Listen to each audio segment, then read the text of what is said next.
and producer on BT Plus. She's also worked on Hulu series Woke. She's screened at several festivals, and you can follow her online at I Am Rochee. For anyone attending for the first time, Black Film Space is a nonprofit 50c3 nonprofit organization designed to provide skill enhancement opportunities for content creators of African descent. So welcome, thanks for coming through. Make sure that if you're in the Zoom, you have your video on. If you don't have your video on, I'm going to bother you. And if you don't respond, I'm gonna unfortunately have to remove you, and then you're gonna have to watch via YouTube. So please comply with this. It's all right if you have to use the bathroom or anything, just, just leave the screen blank. I'll put two and two together. All right, cool. So we're gonna get started. And guys on YouTube, if you have a question, feel free to type your question during the Q&A portion at 4:30. For those of you in the Zoom, make sure you click on participants, and then you'll see the raise hand feature. But I'll, alert you all about that later on at some point in this event. All right, take it away, Rochee. Hey, sorry for the technical issues. I'm the crazy person who's moving through the coronavirus, so. I moved too, it's all good. Internet drama. All right, so this is week 4, last week together, which is sad. You guys are so fun. We will be going through like how to build scenes and how to craft really interesting scenes. Again, I say every week, the stuff that I'm doing in this is definitely a overview. You could spend years studying this stuff. All right, so if we could get to the week 4, building scenes. So we're gonna go over who, what, and where of scenes, 3-act structure within scenes, the do's and don'ts, and our guest speaker is Charles Ray Hamilton. All right, the scene fundamentals. That's the next slide. Scenes provide information, right, that is critical to the narrative, right? So when you're thinking about a scene, it is essentially a middle movie, a mini movie, right? It has a beginning, a middle, and an end. It has a goal. You have a narrative thrust. And one of the characters in that scene needs to want something or learn something, right? Information is being communicated. And scenes move plot along, or they feature a dilemma or emotional turn, right? If a character is in the scene, they need to be serving a purpose, right? You don't want to, if you are in a situation where you have a scene and there's a character in there that is not saying anything, not doing anything, or not reacting in a way that's meaningful to the plot, you have a problem. Again, they should have a beginning, middle, and end, and scenes should always end in a way that gives us the impression that there's more to come. Something is unresolved, right? And that leads me to my last point about the fundamentals. Scenes pose questions and also answer them. Meaning that when I watch this scene, I should be thinking like, oh, I wonder why she did that. I wonder what's gonna happen next. I wonder if they're gonna find out this piece of information. Or in that scene, I learn that they found out that piece of information, or what the nature of their relationship is, right? And then you ask another question, right? If you leave a scene not knowing, not having any questions, then that scene was unnecessary, because it's supposed to be moving the story forward and keeping our interest as an audience. We can go to the next slide. So there are a lot of scenes. There's some people who argue that they're like 100 different kinds of scenes, but I think these are the basic scenes that exist, right? There's the setting scene, right? And we'll see that a lot in pilots, where the first scene, actually in a lot of pilots, is a setting scene. It's establishing where the world is, right? It's your show is set on Wall Street, so it's 2 traders walking down through the floor, right? And you get the hustle and the bustle, right? Then you have your atmosphere, mood, right? Which I think kind of flows into the setting. What kind of show is this? What kind of energy is this? You have your scene that is the character introduction, right? The exposition, and a lot of what you'll see as enumerated here kind of flow into each other. So a lot of your scenes and pilots do a lot of these things. So a lot of scenes are the setting scene, the atmosphere scene, the introduction scene, the exposition, right? And then you'll have the preparation scene. What will it take to prepare for the task at hand? So those, a lot of times when you're dealing with action-based, things, or it's a legal drama, they're like, so this is the plan. This is what we're gonna do. So you could go through all of these as you take a look and see the kinds of scenes that exist. So every scene is not necessarily going to be like a major scene that propels, is proactive, right? It's not always gonna be like, and then John walks into the room and does something. Sometimes John walks into the room for the sole purpose of discovering a piece of information that he has to then process, right? But even in those scenes, it has to be moving the story forward. That information that he's processing has to be integral to a larger piece of the narrative, right? It can't be that he's walking into a room to learn about who's going to be drafted to the NBA, and that has nothing to do with the story that we're following, right? It has to be a part of the larger narrative. So we go to the next slide. And so I said earlier that there are proactive scenes and then there are reactive scenes, right? A proactive scene is a scene in which a character is trying to do something. It's got a mission, a goal, goes into the scene with purpose, okay? And so when you're starting to write a proactive scene, you want to do it at the point in your story when it's natural to establish the focal character's goal for that scene, right? So you quickly establish that goal and then spend most of the scene working through the conflict of the scene. Eventually you'll hit a critical point. This is usually a setback in which the focal character fails to achieve her goal and is now worse off than before. Occasionally, it will be a victory in which the focal character achieves her goal and is now better off than before. Once you've hit that critical point, the scene is over, start a new scene, right? So essentially, with those scenes, you are lucky because you already kind of have a natural kind of beginning, middle, and end, right? That's just, the person goes in the scene with a purpose, there's maybe some conflict, there's maybe a twist, there's a turn, and then we end that scene with some sort of resolution. But then again, the resolution still poses another question, right? So for instance, the scene is Jessica wants to confront her husband about his affair. She goes in this scene, opens the door. Are you effing Jessica Smith and not me, Jessica Michelle, whatever. And throughout the course of that scene, you will have the dramatic tension that's still motivated by her goal. And then in that scene, she will then have some sort of obstacle. So as I described that, right, to me, that sounds like a movie, right? It's a mini movie, right? You have an inciting incident at the top of the scene. What's the thing that gets everything going? You have a stated goal or purpose, right? You have an obstacle to whatever that person wants, right? The husband in that scene is lying, right? The husband is in denial. And then you have some sort of low point or high point in the scene. And then you end the scene with some sort of resolution, or you leave the scene with more questions that need to be resolved, right?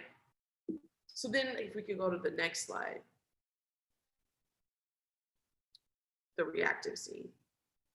So when you start writing a reactive scene, it should normally follow closely on the heels of a setback in a proactive scene, meaning that, okay, she goes into the scene looking to confront her husband about the affair, and now she has more questions than she has answers, and she has to sit with that information. Maybe in this reactive scene, you might have a scene in your script where the character is processing information, right? They're looking at old wedding photos, right?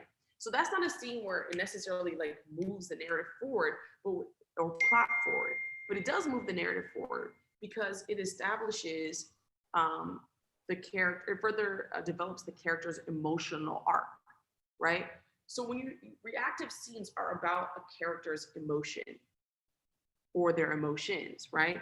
It's about how they're processing the information, how they're sitting with the information. And reactive scenes should also, again, pose questions as well. So when Jessica's sitting here looking at wedding videos and crying, then the question is, and you have to think about, what is the question you want the audience to be asking themselves, right? Do you want the audience to be like, well, are they going to get back together? Do you want the audience to think, oh, is she plotting to kill him? Like, what is the tone and the purpose of that reactive scene? What happens, I think, a lot when we're starting out, and we still struggle with, no matter how sophisticated you think you are as a writer. I learn this lesson every day. Sometimes you'll have reactive scenes and you'll have a whole bunch of reactive scenes, right? It's a bunch of like people feeling things, you know, and processing their emotions and processing more emotions, and then another one, and then two more emotions. And so what you want to make sure you have is a sense of energy. And it's something that I talked about before, right? You want energy in your script where you're building momentum, you're building energy. And when you have reactive scenes, sometimes, you know, reactive scenes are can be really truncated and abbreviated. Like a reactive scene could literally be, instead of having a whole scene where this person is crying and looking at their wedding photos, right? You could have her confront her husband, and then he lies and denies the affair. He walks out of the room, and we stay with this person in this emotion, right?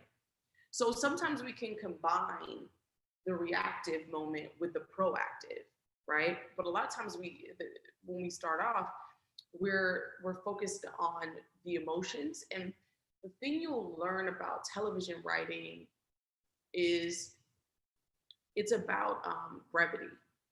Television moves at a very fast pace, right? When you really look at television versus film, you have more, I think a lot of times, more room for reactive scenes, right? Some of your favorite dramas are people looking at their literal navels, right? It's like, oh, ooh, I'm young. You know, that's the dilemma, right? But in television, you tend to not have that much time to do a lot of that, right? You got to keep things moving. And so I would think about that when you're crafting those reactive scenes. And I think there's a way to do those emotionally grounded scenes that can also move plot forward and also speak to character. I think the more interesting you can make a reactive scene, I think the better, right? I forgot what show I was watching, but there was a show where it was like somebody was going through something emotional and they were doing the weirdest thing as a part of their process, right? They were like masturbating. It was like something crazy happened and they were masturbating. It was like, wow, right? So I think it's also about keeping things interesting in those moments as well. So when you think about setting up your scene, whether it's reactive or proactive, can we move to the next slide? You want to think about who, what, and where, right? So every character mentioned in the scene should have purpose. That's a part of the who.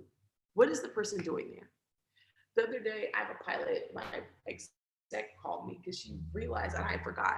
I've written 30,000 drafts of this. There was a scene where one of the characters is literally just in the room. And I was like, yeah, what are they doing? Delete, right?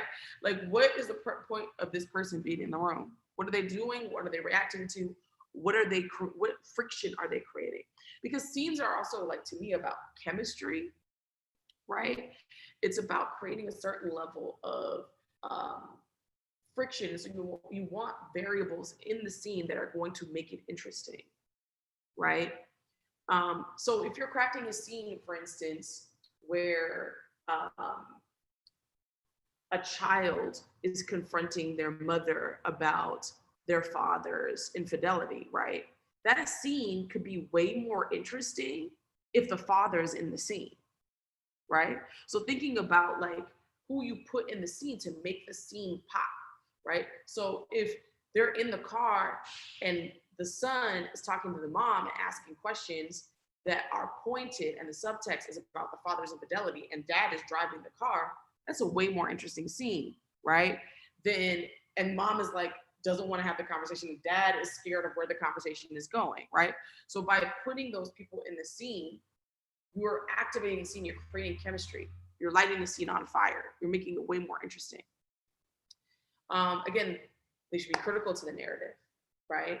The reason why the father is there is because, in that particular scene, is because the story is about this family, or the story is about a marriage.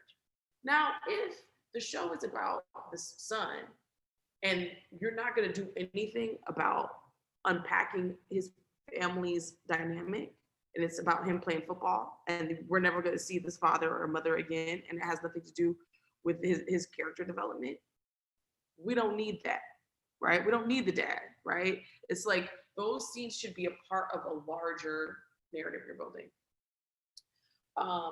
Ideally, you want conflict in the scene between two characters. And I'm always very careful about the word conflict, because people tend to think that means like, girl, no, let's get in a fight. Let me pull your wig. Let me pull out my gun. Like, no. Conflict is not necessarily about like being super aggressive. Conflict is just two people who maybe even love each other and like each other, disagree about something. A scene where two people are like, hey, I have this opinion, and the other person's like, me too, is not a scene anybody wants to read, right? You want a scene where it's like, oh, there's friction. Again, it's chemistry. How can we create the most interesting dynamic? Now, a scene where two people agree, where you know from the previous scene that one of those people completely didn't have that opinion before, and they're lying in this scene, that's an interesting scene, right?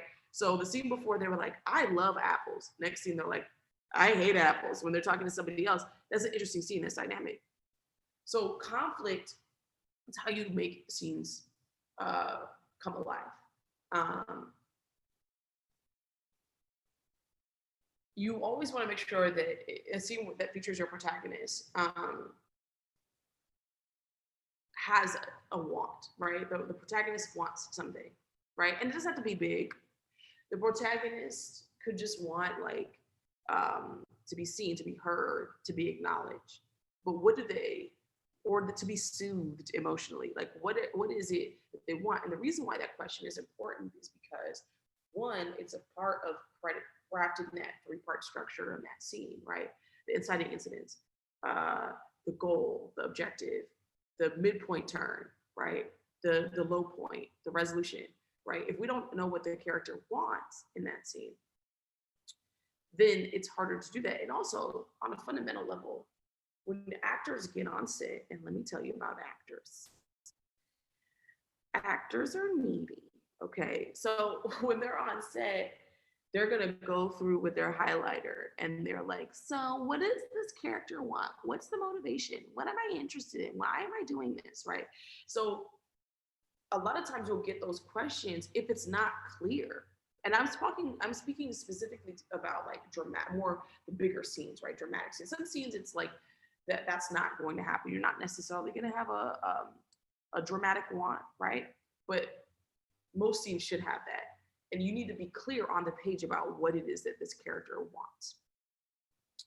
And then again, with an antagonist, the antagonist needs to want something in opposition to the protagonist.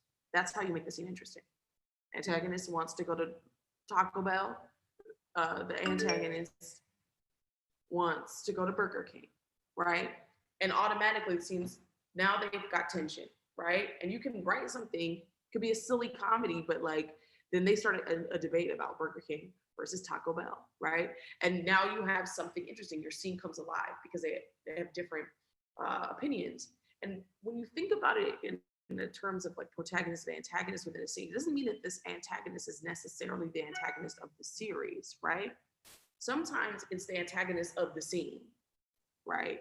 So it's the little kid in the show who always has an opinion, and mom is trying to focus for her presentation. Here comes her kid being annoying, right? So that kid becomes the antagonist of the scene.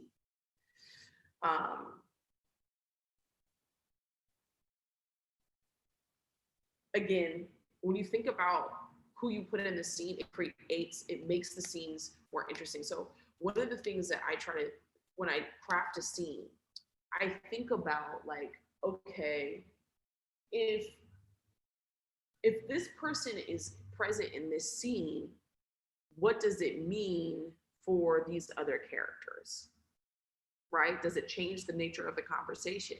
And that's how you can make a scene really interesting, right? Is where two characters now have to whisper, right? They started off talking at a normal volume, but in walks the boss.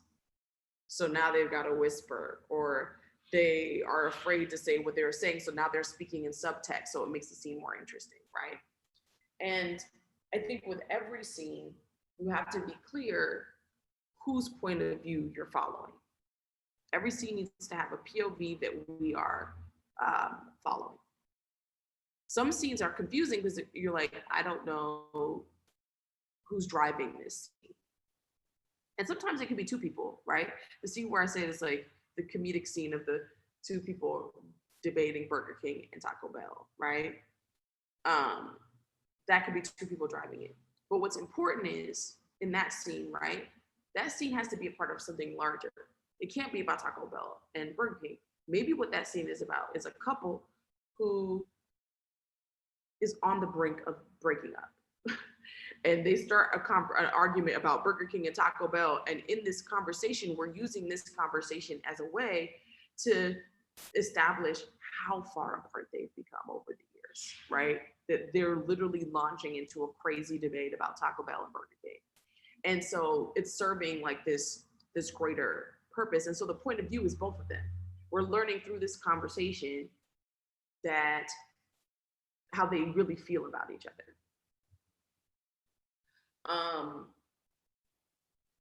Next slide, please. Okay, I may destroy you in here only because it's brilliant. And I recommend you watch that show for a million reasons, but the scene construction in that show is really, really well done. There's another show that has there are two shows that I can off the bat say have really great scene construction, but Fleabag season 2 and the show called Feeling Good on Netflix. And the reason why those scenes work is because they there's almost always an emotional subtext in those scenes, right?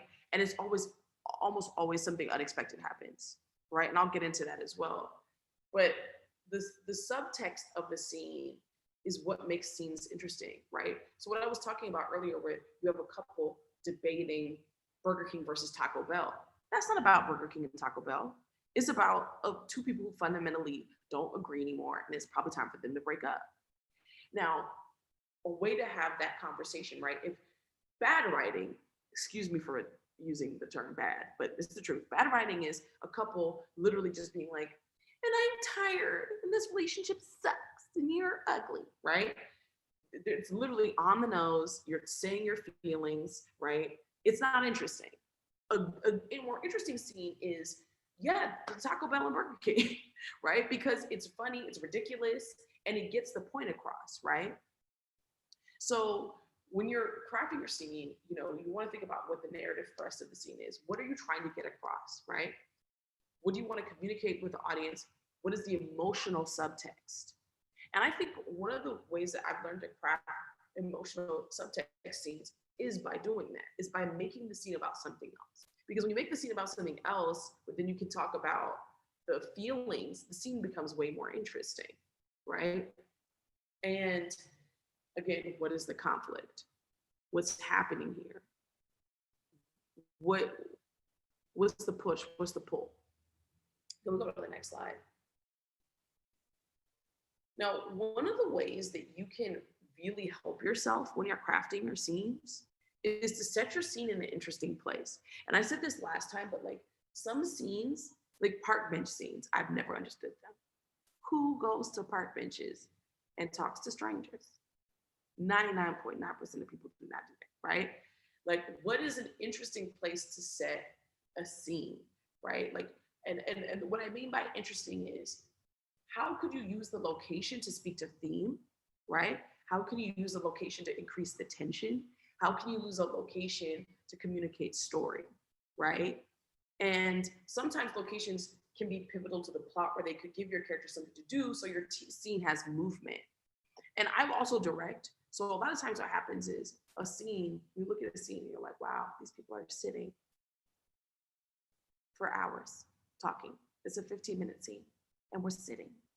No, thank you, right? What could you do to make it interesting, right? So maybe they could be cooking, right? In the kitchen, you know, and they're fighting, but they still have to finish this dinner, right? And you can use the location, the setting to create a tension. And somebody has a knife and they're cutting and she's like, and your mom is hideous.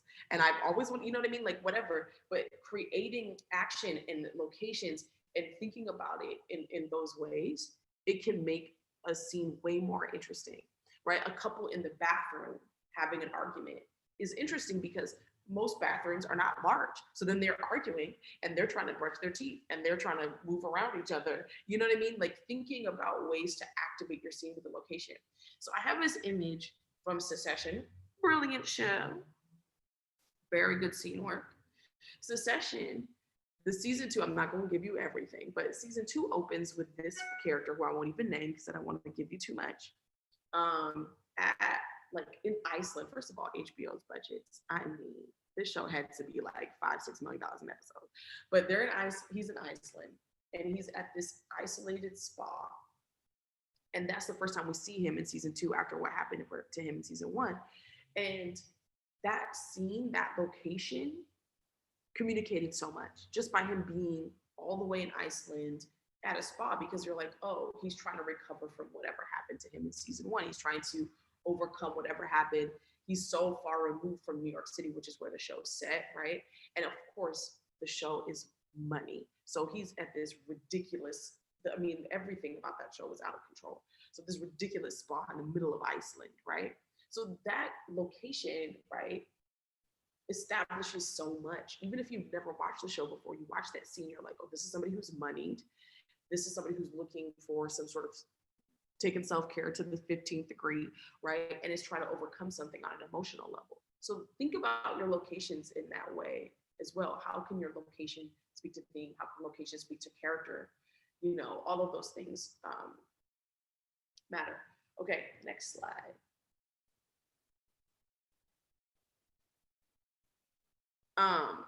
So good scenes. Scenes that connect to the main character's problem go for that story, right? It should not be about something other than that. So this is what I mean by that. Even if the scene is not proactive, the scene should speak to their problem.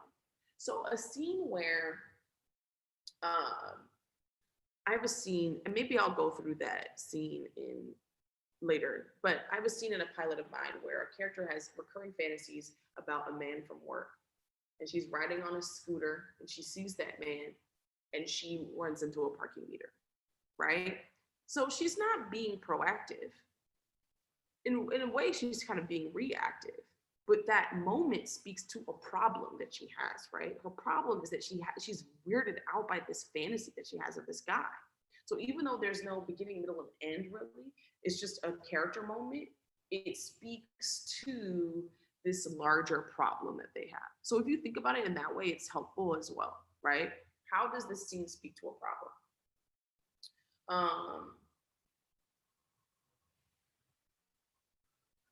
Problems should be pressing enough and so clear, right?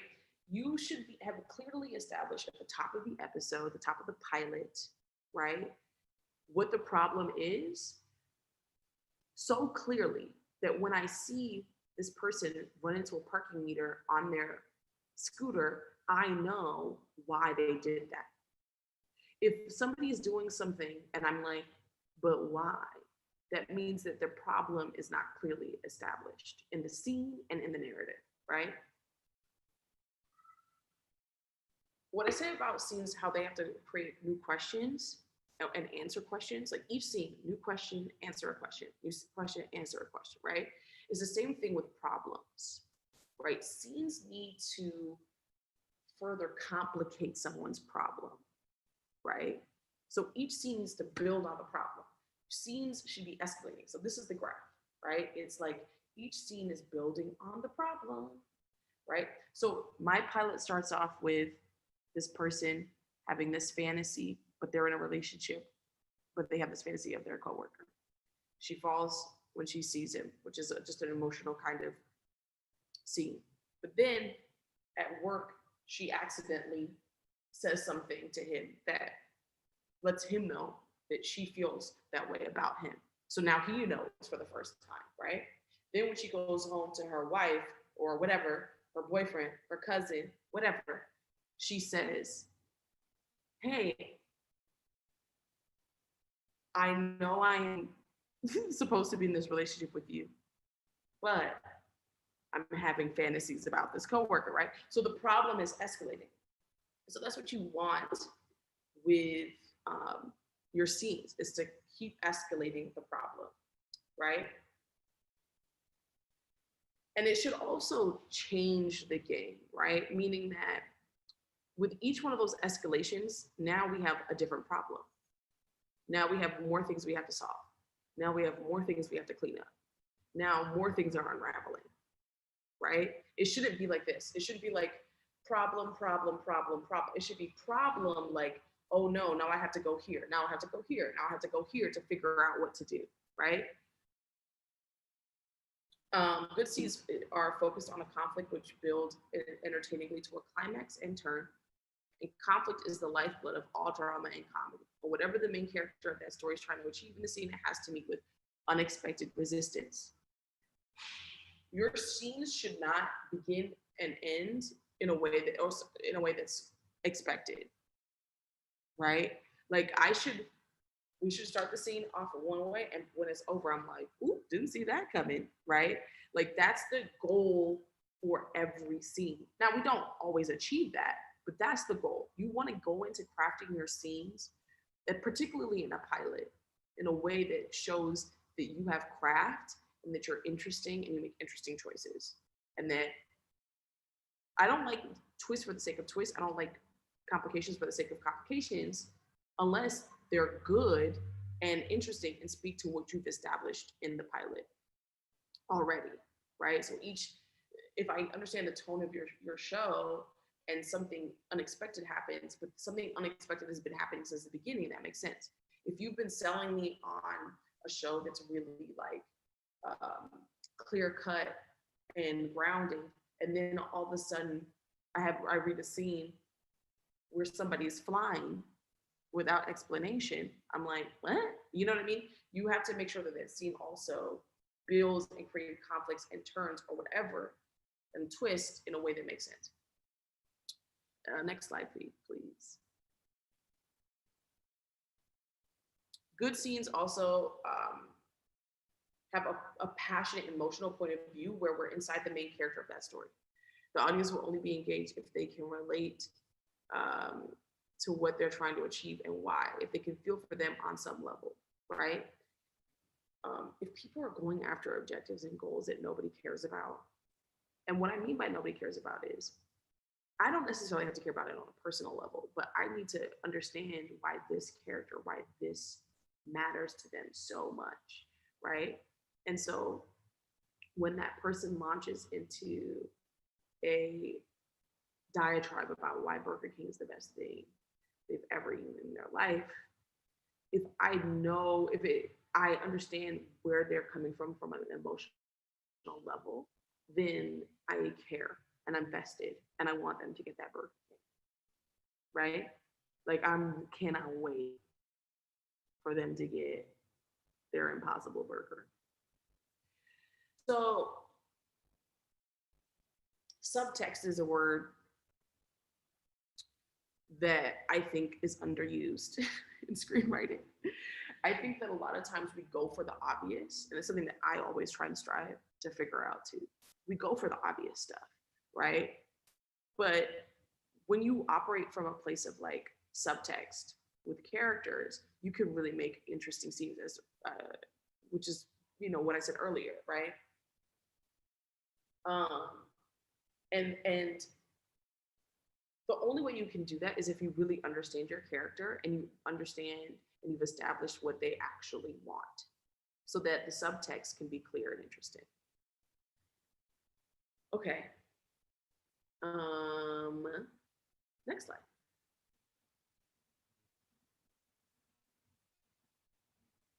So it's just some clear dues. And this is just some stuff when I read scripts from folks who are up and coming and people who have awards. Sometimes we forget to show but don't tell, right? Like we tell instead of show, right? So a lot of times somebody will have a scene where somebody will be like, and and there's been so much tension in this relationship, but we've never seen that tension, right? Or they'll our kids are terrible. I'm like, but we've never seen the kids be terrible, right? It's much better to just show us the dynamic, show us the emotional thing, show us the reality, as opposed to just having characters tell me what the reality is, right? And then another problem I see a lot of times in scripts is people start early and they end late. You want to start late, early, or just you want to start late, but you don't want to be early or just on time. Meaning that when you start a scene, it should be at the latest possible point that scene can start. Right? A lot of times, what I said last time was like, people will have a scene where they're like, hi, hey, how are you? That could work if it's a scene where the comedic tension is like these two people haven't seen each other in a while, or it's current wife and the ex-wife, and you're trying to but a lot of times it's like, get into the scene. What's happening? What do they want? Somebody walks into the office, John, what's with these numbers, right? As opposed to meandering. And sometimes the dramatic tension in the scene might be that meandering, and John is waiting because he knows what the deal is. But that only works if you've established that John knows what the deal is. So when she walks into the office, confronting him about the numbers, right, and she starts talking about a million other things, we're waiting as the audience for her to confront him because we know, and that makes that scene interesting. But a lot of times we spend time on superfluous things that don't matter. So get in, get out. Keep the scenes moving, right? Even in a drama, you want to keep the scenes moving by ending the scene at a time where it's like, oh, this is interesting, right? A lot of times what you'll have in scenes is falling action. So what will happen is the resolution already happened, and now we're just sitting here waiting for the scene to end, right? Another thing I see a lot is the inability to build energy in the scene, right? Which is related to my previous point.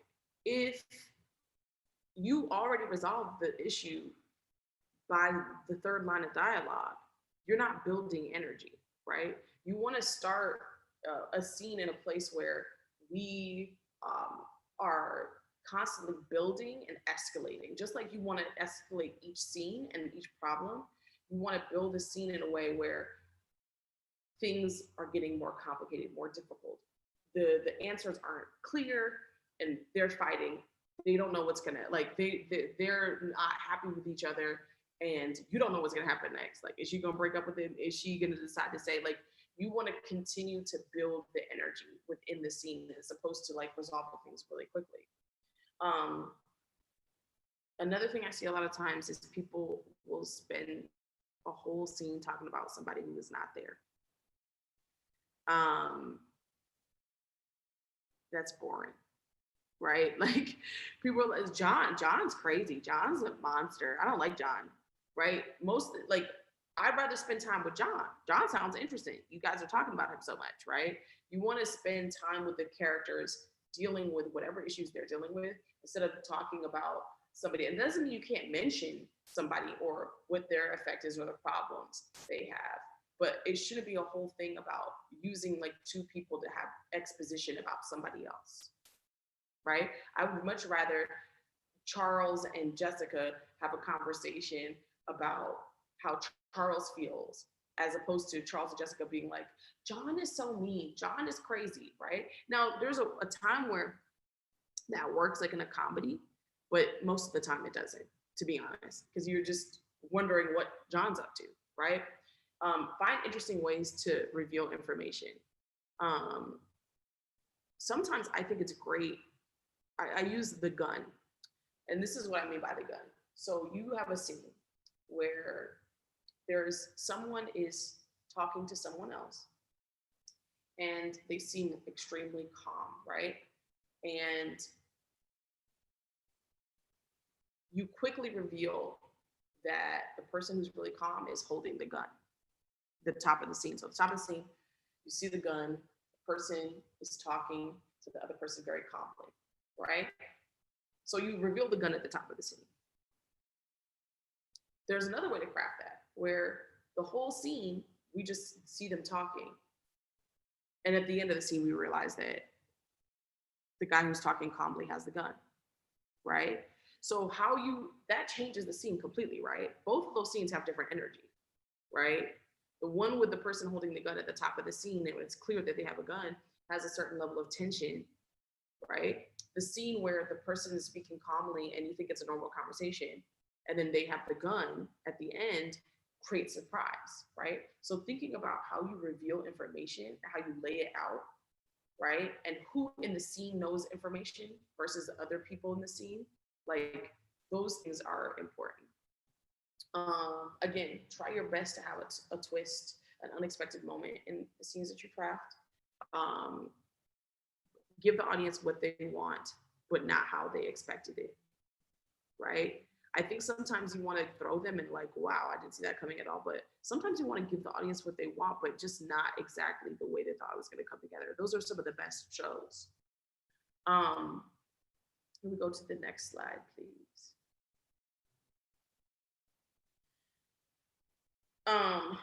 Bad scenes are information exchange scenes, right? Characters tell each other things or tell the audience, but the nature of the problem isn't building and developing. Bad scenes, not a necessary step in the evolution of trying to solve a central story problem. If the scene were cut, nobody would miss it because its outcome doesn't lead to or add and produce other scenes. Bad scenes are not driven by a conflict, a problem that builds a climax.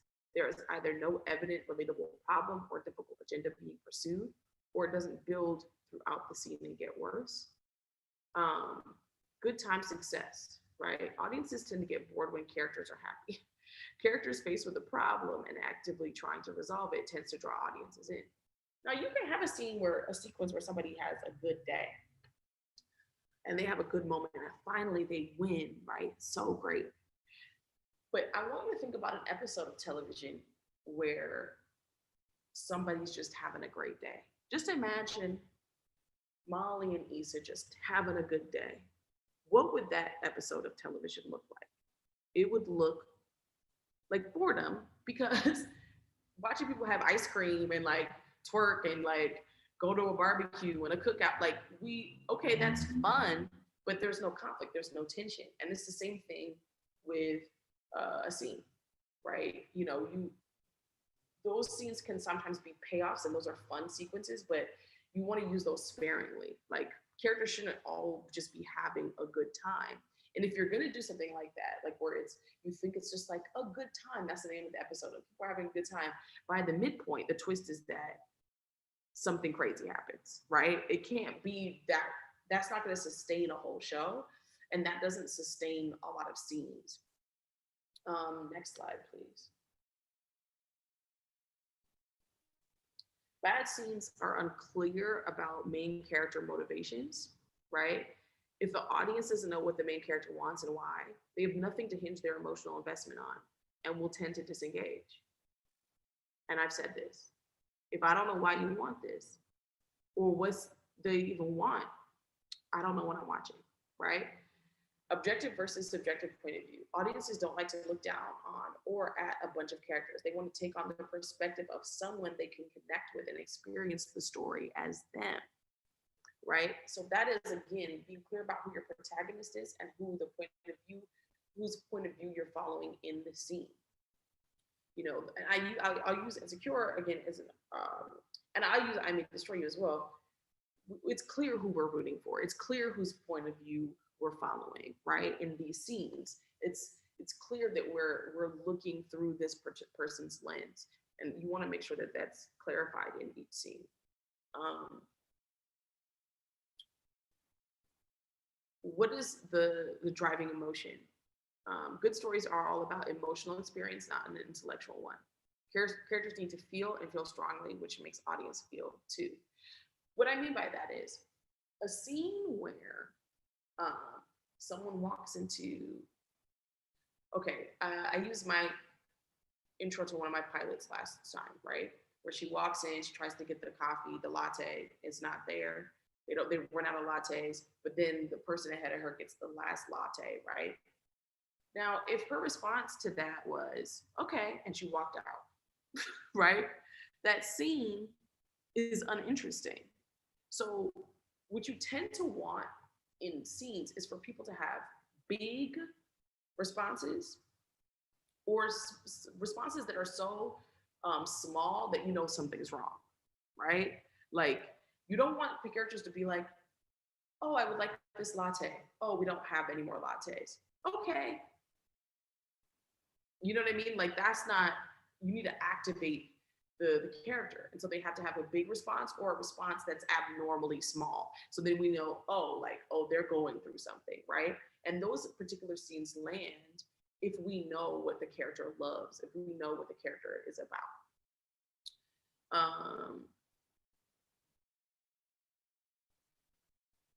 I think it's also important to keep it at the center of your craft with scenes is like this idea that this is about entertaining people.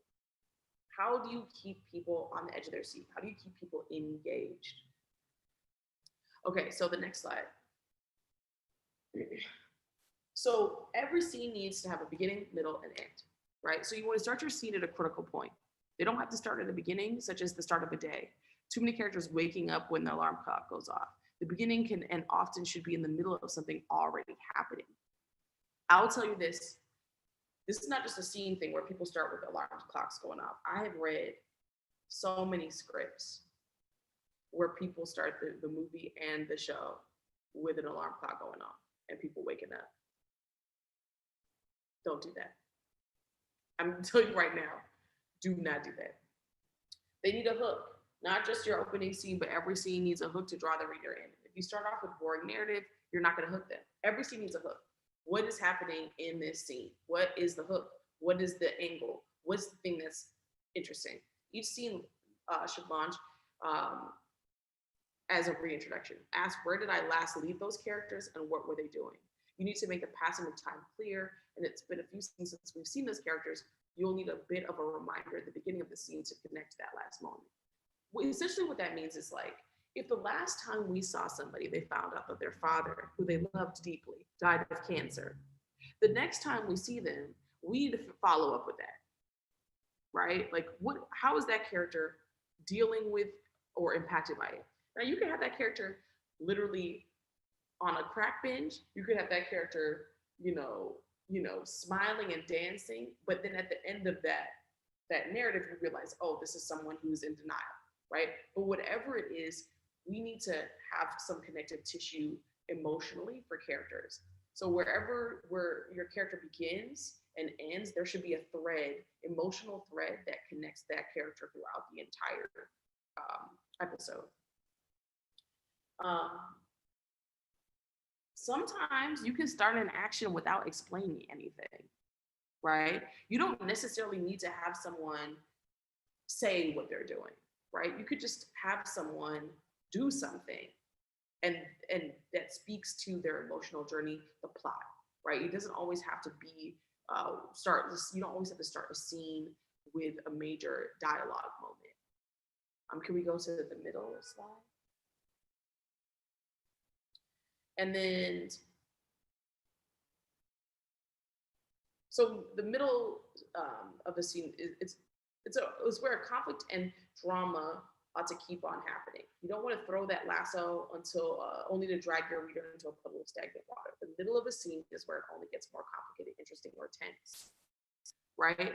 So just like a feature, just like a script, the middle is where you keep it interesting. So let me give you an example. The scene starts off, Jessica walks in, she's confronting her husband, Derek, about an affair. She's like, I saw her lingerie in the car.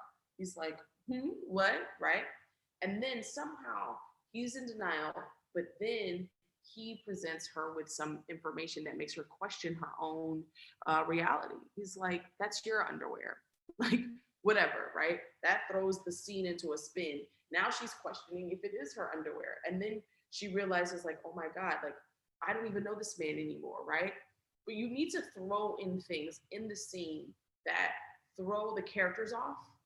Like, how sometimes it's best to think of it like, how would I throw my character off? What would throw this character off? What would make this character stumble? What would make this character question things, right? Because she's going into that scene, right, with a goal, right? She wants to find out if her husband, Derek, is cheating on her, right? And he's denying her. But then he's like, he's denying what she's saying. And then he looks at the underwear closely and he goes, this is yours. Now she's like, oh no, maybe it is mine. I don't know. I'm being gaslit, whatever, right? And then the setback is now she has no resolution. She doesn't know. Maybe it is hers. And that's what you want. You want to create scenes that have that kind of dynamism and where characters are stumbling. And so I think a lot of times you have to think about not what you want to do, but what would make this, who's this person, this character, and what would make her stumble? What would set this kind of person back? And then occasionally with a scene that is reactive, usually it's like somebody reacting to a dilemma, and then afterwards they have to make a decision about what they're going to do, right? They learn some information, it further complicates their dilemma, and now they have to make that decision. So that's kind of the structure of the middle of, that would be the structure of those scenes. We'll go to the end slide, please. And this is what I feel. End early, end with energy and proactive scenes, launch us into the rest of the story, end with question and proactive and reactive scenes. Again, every scene, and no matter what it is, should end with the question. Is John gonna get back with Elizabeth? Is Elizabeth gonna find out that John is cheating on her? Does Elizabeth believe her husband? Will the gang get together? Will Michelle kiss the boy at the party? Every scene should end with a question that the audience is contending with. That's what's going to keep us watching. Okay, so the checklist, the next slide. So this is just some questions to ask yourself as you're going through. What is a conflict? If no conflict exists in the scene, either find a way to rewrite it into the story or cut it. What is the purpose of this scene? Right? A scene can have several purposes: introduce a character, build suspense, establish a mood, create a resolution, and on and on. If you can't figure out the purpose of the scene, cut it. Do you have a consistent point of view? Would the scene be improved by changing the point of view? And that is something that's interesting too, right? Like where maybe you have a scene where, right, Elizabeth is confronting Derek, the names keep changing, about the affair, right?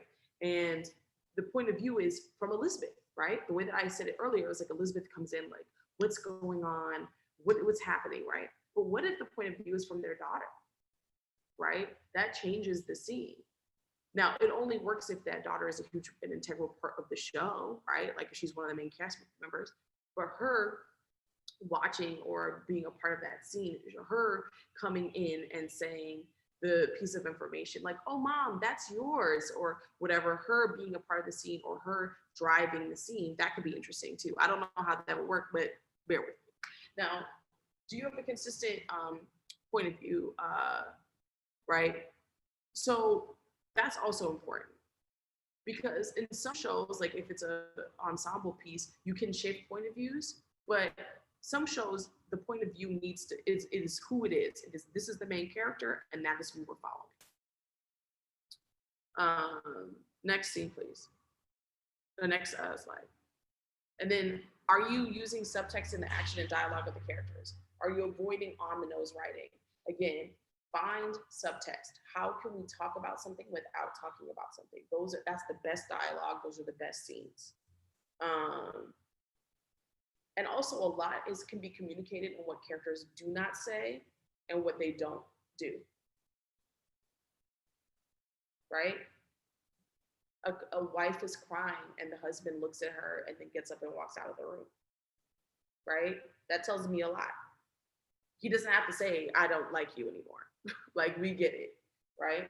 Does your character do something surprising? Again, keep us on our toes. What emotion is the character feeling at the beginning of the scene? Does he or she have a conflicting or contrasting emotion by the end of the scene? If the character is laughing and playing around at the beginning of the scene, is she pissed off at the end of the scene? Make sure your characters express a range of feelings and moods throughout the scene. You don't want them to be all over the place, but like typically a good scene starts in one emotional place and ends in another. If your character throughout an episode is in the same emotional place at the beginning and end of every scene, then that means that it's probably flat emotionally. Next slide. So does your character have expectations at the beginning of the scene that contrast with what happens during the scene? So again, setting up the want, they go into a meeting and they're like, I'm gonna get this promotion, and they don't get it, right? Like, that is how you keep things interesting, is you clearly know what their expectations are, and then you find a way to create an obstacle for them. Again, make sure the characters who are talking are the ones that are important. Does your scene have a beginning, middle, and end? And does it seem like a mini novel, right? A mini movie, right? So what we're going to do is first, I'm going to introduce Charles Ray Hamilton, my delightful friend. Is Charles on?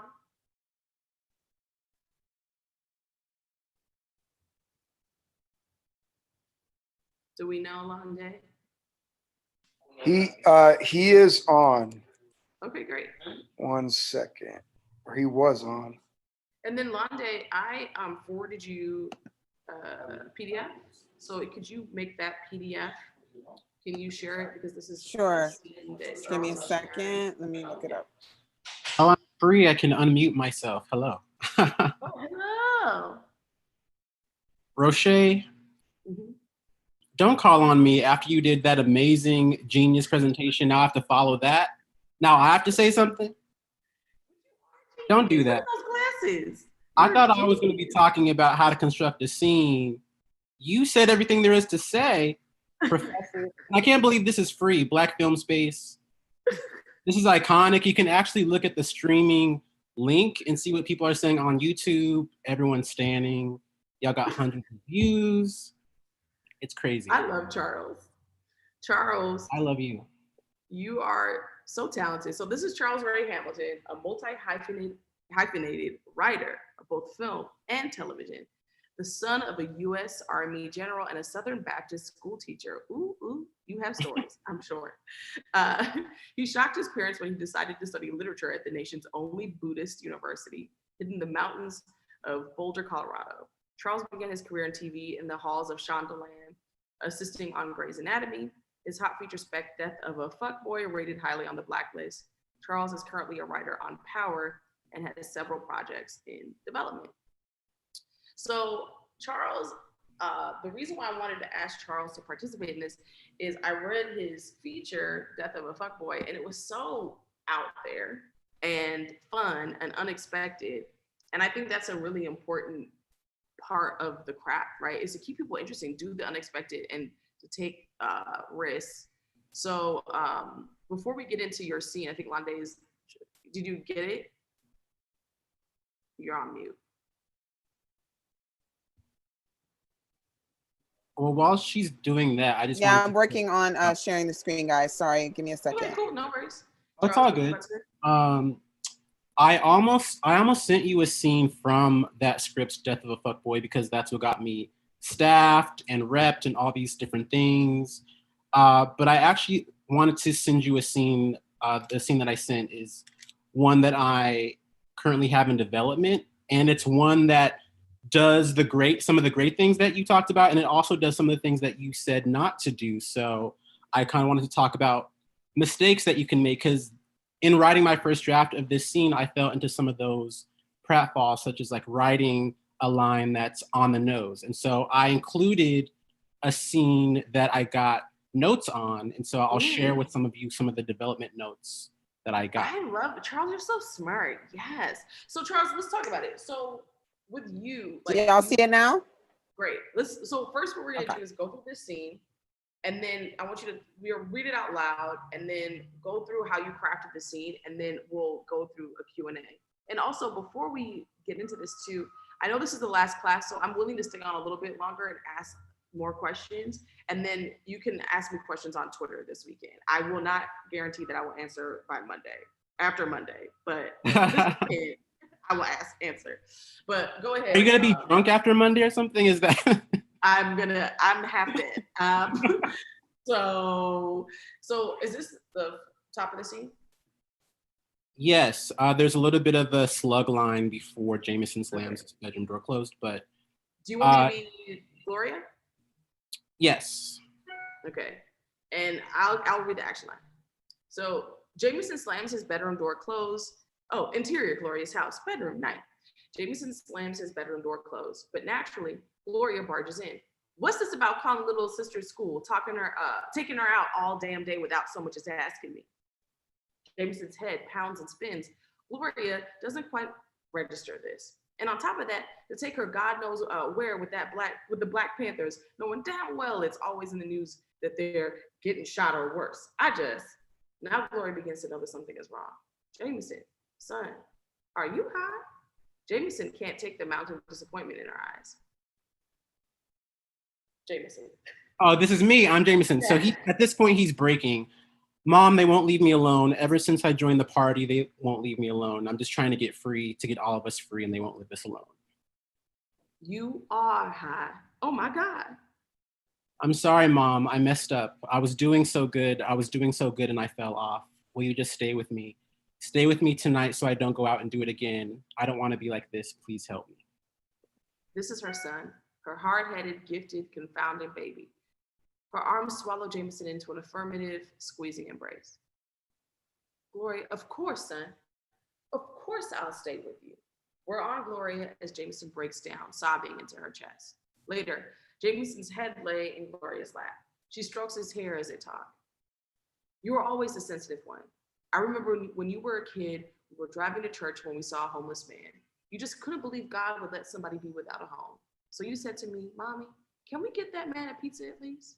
So funny. I said, no, but we can get him some groceries. You picked out everything. And when we went back to find him, he was gone.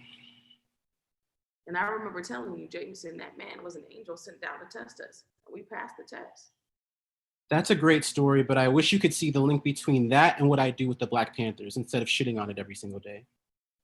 Are you educating me, or are you speaking disrespectfully to your mother? We talked about that. I want you to be safe. You can enact change in a different way. You read every book you get your hands on. You're so good at writing. Why don't you do that and be safe? I don't know. I don't know who I am without the party. If there's one thing I know about you is that you make a way out of no way, even if you have to raise all hell. And then the phone rings. So tell us about the crafting of the scene, the notes you got on the scene, how you address those notes, all of that. Well, just to give a little bit of context, this is page 10 in the script, and it's Act 1. And this is a premium hour-long premium cable drama pilot for a limited series. And hi, Charles. Sorry to cut you off real quick. People on the YouTube were asking for a link to the document. Can we share it with them? It's fine if we can't, but we just want to know. You're asking me? Yeah. Is it okay if we share this script? It's okay if you're not comfortable. No. Okay, yeah. No problem. No, it's in development, so no. I figured, but just making sure. All right, keep going. Sorry. Yeah. Like this, I probably shouldn't even be doing this, but you know, it's for the kids. It's for the kids. But in the context of the story, this is a Black Panther who has realized that he's being set up by the FBI. There's an informant in his camp. It's actually his best friend. They have burned down his Black Panther Party warehouse, and everything is closing in on him. And he's a recovering heroin addict. And so all of these events caused him to relapse. And then he goes home and his mom comes in and realizes that he is high. And this story is building to him going from being kind of like a local activist to, by the end of the pilot, he is going to be more on the national scale. So it's like tracking his arc. So in crafting the scene, I really wanted to start in an emotional place. And it's really to what you were saying, Rochee, of, you know, start in the action, start in the middle. And so one thing I could have done is Barkley comes into his room. He's like holding his head. He's like, should I put on a record? Should I take some Tylenol? Do I want some water? But instead it's, you know, he comes in, slams the door. His mom's in there. She's yelling at him. And then from that point on, tracking what the turns in the scene are. And one thing I learned, you know, early on from getting notes on my scripts in Shondaland is, one, you know, as you said, always have conflict in a scene. And that doesn't always have to equate to yelling and whatnot. It can be a philosophical difference between characters. And you always want to have a scene doing at least two things at one time, but ideally it's doing a lot of things at one time. So just taking you through some of the turns that happen in the scene. Because it could be that, you know, the mom comes in, she's like, you're high. And he's like, shut up, mom, you're ruining my life. And then it's just like a kind of a flat thing of two people yelling at each other. But what I wanted to do was demonstrate the deep love between them, their philosophical differences, and getting a little bit more of what their background is. So I can list some of the turns that happen. Yeah, please. Let's see in my notes here.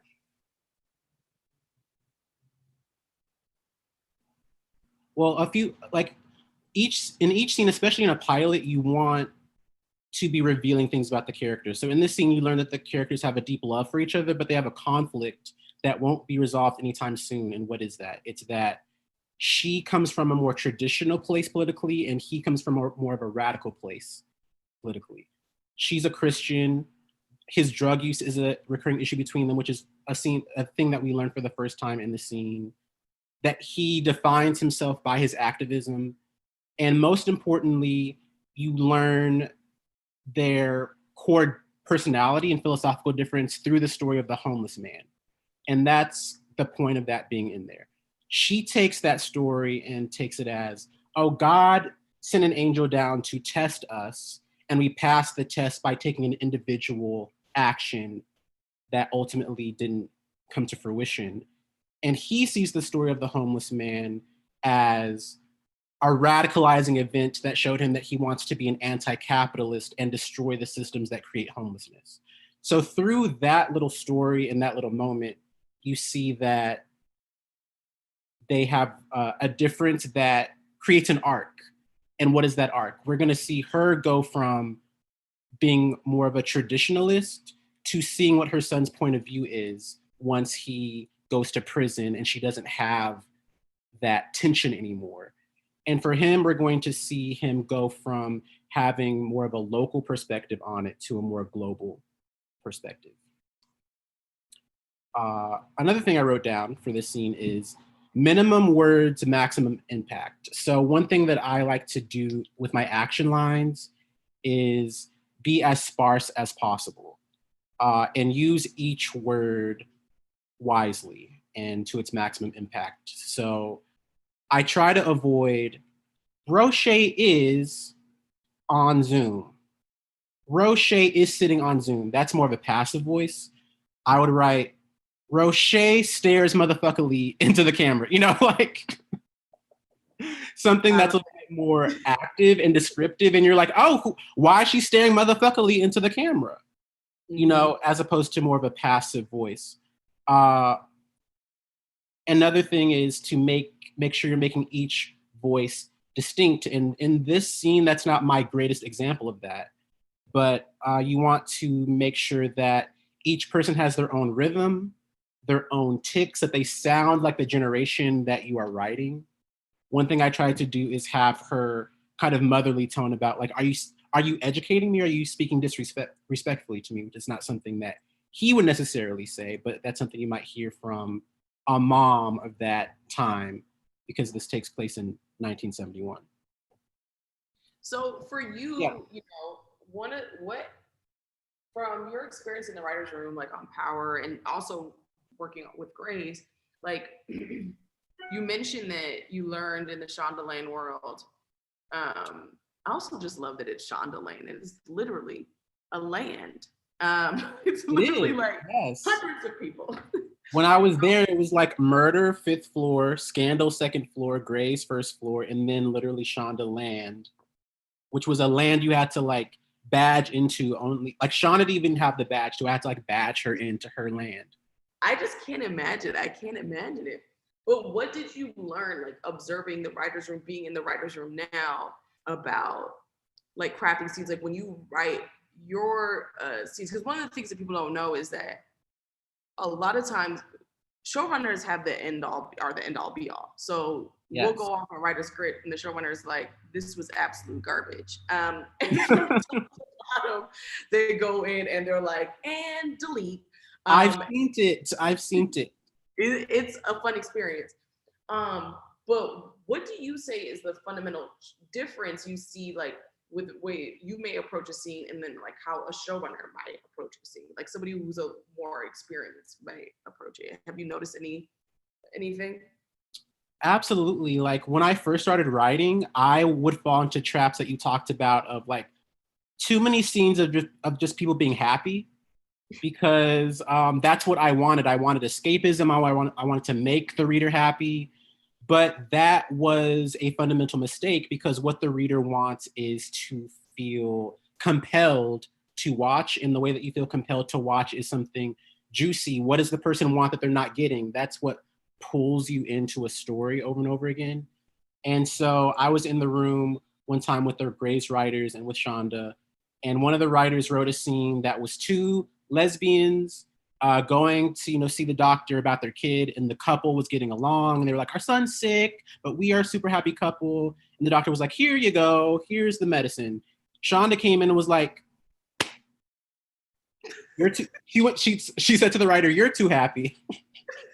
Clearly in your life, because where's the conflict in the scene? So she went in and then she made it that the couple had this fundamental difference. I think it might have been that one of the women wanted the kid and the other one didn't. So then you're like, oh, well, damn. Now you're kind of leaning in. Before you're kind of like, oh, it's a pleasant scene. And then when you see that conflict, then you are like, what's going to happen? Is the one that didn't want the kid going to come around by the end and care about the kid being sick? Yeah.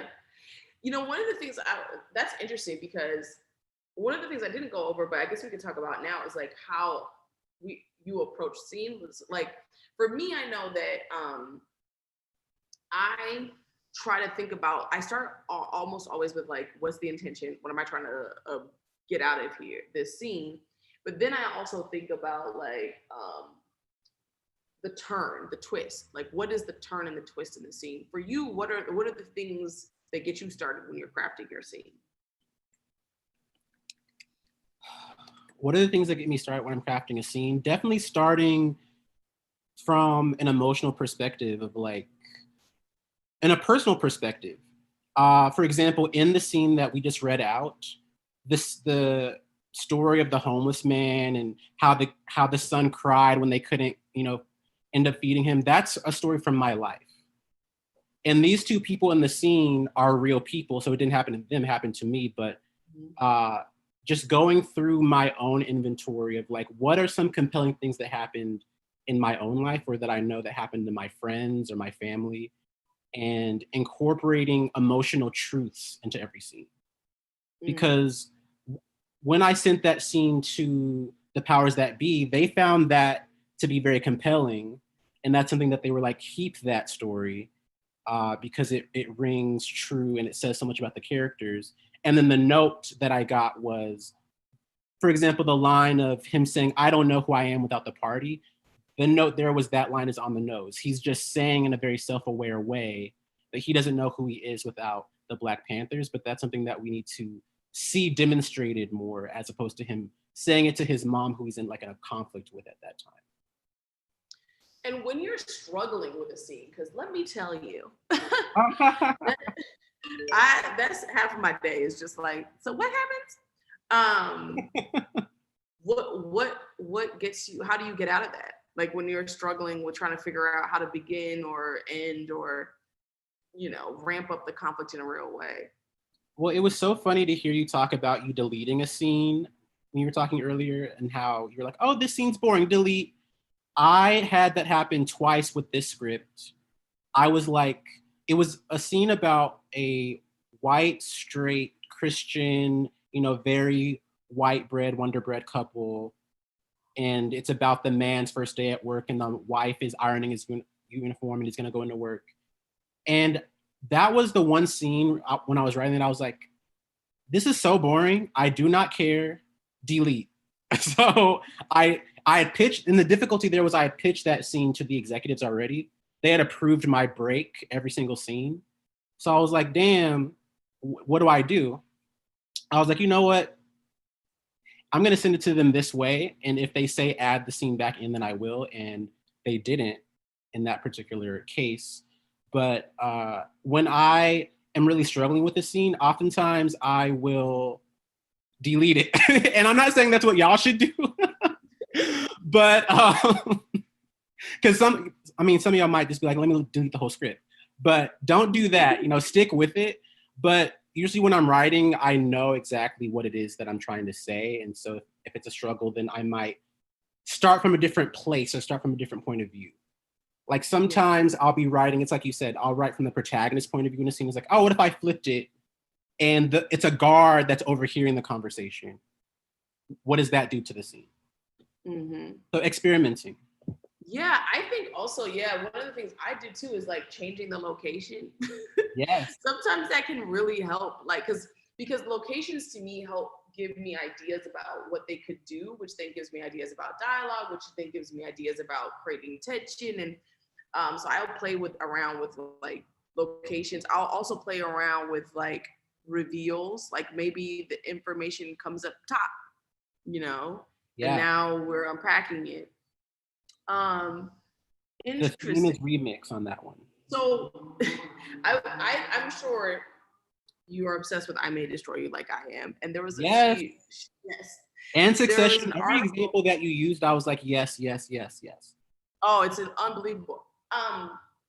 In the Vulture, I think, or was it New Yorker feature, she talked about how she wrote 91 drafts of 191. And I took that to mean, because there's 12 episodes, like that's how many total, but not 191 of the pilot. Otherwise, that is insane. She's insane. Yeah. But I feel like what that spoke to for me was that don't settle. I think a lot of times, like your first instinct, sometimes we think like that is it, like this is it. Like actually, maybe the 13th try is actually the right. So for you, what is the one thing you've learned about the process, like overall, like in your craft? Great question. And it's such an interesting topic to talk about instincts, because I'm a very intuitive, instinctual, emotional sort of writer. And I very much go with like off the dome, like because, you know, I come from the school of Allen Ginsberg, like first thought, best thought. And then, yes, oftentimes it is the 13th thought that ends up being the thing that lands after notes. But my thing is, you know, be open-minded to notes. It is so important to take notes and know how to take notes and how to discern what's a good note and what isn't. Yes. And that's something I've had to learn and I'm still working on, because sometimes I'm like, oh, y'all got me messed up. You know, that was my favorite scene and you telling me to cut it. You don't understand art. And then you think about it and 5 days later, you're like, oh yeah, they were right.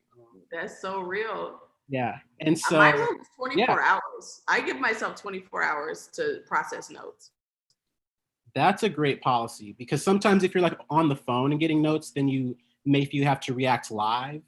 And my go-to line now is, you know what, I'm gonna have to think about that. Much to think about, to quote Billy Ray Cyrus, much to think about.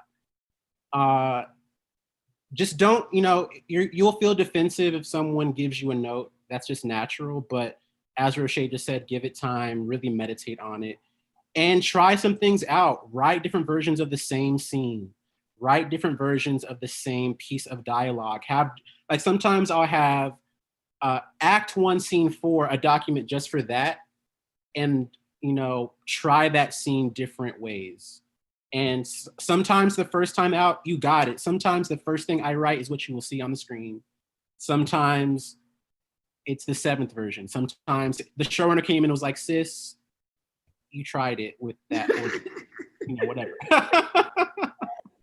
Man, and that's the thing too, right? For me, I'm curious about like your overall process, because I'm a slow writer sometimes, and I'm also a fast writer sometimes. I've written pilots in 5 days. I've written pilots taking me 2 years, right? It all depends on the material. For you, when you're writing a pilot and you're crafting scenes, like, do you find that your first draft is really like your first go-to instinct? Or is it like something, do you spend a lot of time like really, what's that first draft look like? It totally depends on what you're doing. Like with the Death of a Fuckboy was my first feature. It was my first comedy script. And that was all very instinctual. Like what you read, I wrote in 5 days. And that was just like sitting at Coffee Com in Hollywood, just like, what's gonna happen next? A ghost appears, somebody gets run over by a car. It was just like very off the dome. If you're working on a TV show, that is within a very specific process where you break a story with a group of people, you put beats up on the board, then there's gonna be a beat sheet, an outline, a writer's draft, showrunner's draft, you get network notes. It's very regimented. So that is never going to be, unless you're Shonda herself, because she doesn't outline, she says, and she just, is like, it is what it is, and ABC, I'm not taking notes, sis, etc. So unless you're in that position as a TV writer, being staffed on a show, you will have a very regimented process. But with the pilot that you just read, that was all me, so I didn't have to go through that process. I didn't outline, but I did have a break, which served as an outline. Mm-hmm. And so I knew what each scene was going to be before I wrote it. And that was another one that I wrote like in a week. I don't know how you do 2 years, because my interest is so flagging. I'd be like, let me delete that off my computer. Oh, I'm a perfectionist, so I have pilots that I continue to update. What's your sign? I'm a Leo, but I'm Jamaican. That's really what it is. It's the immigrant child in me. Got it. I was like, what's... I'm trying to please my parents who will never love me. I'm an artist, even though I'm successful. Sorry. Okay, so... They love you. But I think what's interesting too about crafting scenes, one of the things I do is I love to watch television when I'm writing. And it's something that helps me to see and get inspired. And I never really lift any. It's not like I take what I'm seeing, but like seeing, oh, that's how they did that. It opens things up for me. Do you have any tricks like that? What's your thing? Do you listen to music? What do you do? I absolutely am influenced by what I'm watching at that time. Like for this particular script, I watched documentaries on the Black Panthers that had a huge influence on what I'm writing. I read some books on it. I mean, that's of course research, but just watching Succession on HBO, which has nothing to do with the time period I'm in, nothing to do with what I'm doing, just how they crafted a dramatic moment and a reveal. I was like, oh, yoink. And by the way, don't be afraid to take from your influences. That's not plagiarism or even copying, that's learning. Mm-hmm. Because all of these things are archetypal. Say that again. True. No, I agree. That's 100% true. And on the music of it, music is so integral to my writing that I go as far as to include music cues in my scripts. And the traditional knowledge on that, or conventional knowledge on that, is don't do that, because that's called producing. And also execs can see that and be like, we don't have the budget for... Beyonce. You know, Beyonce. The Beyonce song on any show, Except for Euphoria, because their budget was out of control. You knew Euphoria had money because they played like crazy in love. They did. I love that show. But let me tell you something. In The Death of a Fuckboy script, I had a Beyonce needle drop of Love on Top as the hero's rushing to save the love of his life from the villain. That song is playing. And that script just got me development at some company that they were like, yes, this is a music-driven company. So all the music that you put in, we made a playlist of what you wrote in there, and we were bopping in the office. So you truly never know. Once again, your mileage may vary. You could do that and try it and, get someone being like, yo, know your lane. But it worked out. That's awesome. Yeah. So I want to, I guess, open it up for questions, and I'll be on longer. I don't know, Charles, what your schedule is like, but I know this is the last one, so I'm willing to talk. I'm here for this. So yeah. All right, Charles. So if you have a question, Zoom, make sure you click on participants and press raise hand. And YouTube, just type it in and we'll try to get to you as soon as, we get through these Zoom questions. All right, y'all going at it. All right, cool. And by the way, if people want to follow me, I'm on Instagram, Charles Ray Hamilton. If you want to DM me questions on that platform. Also, I'm on Twitter at Little Charles TV, and Charles Ray Hamilton. Thank you, Charles. And feel free to also jot it down in the chat if you'd like. Any links that people check out. So Christina Alicia.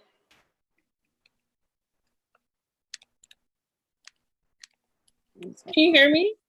Yes.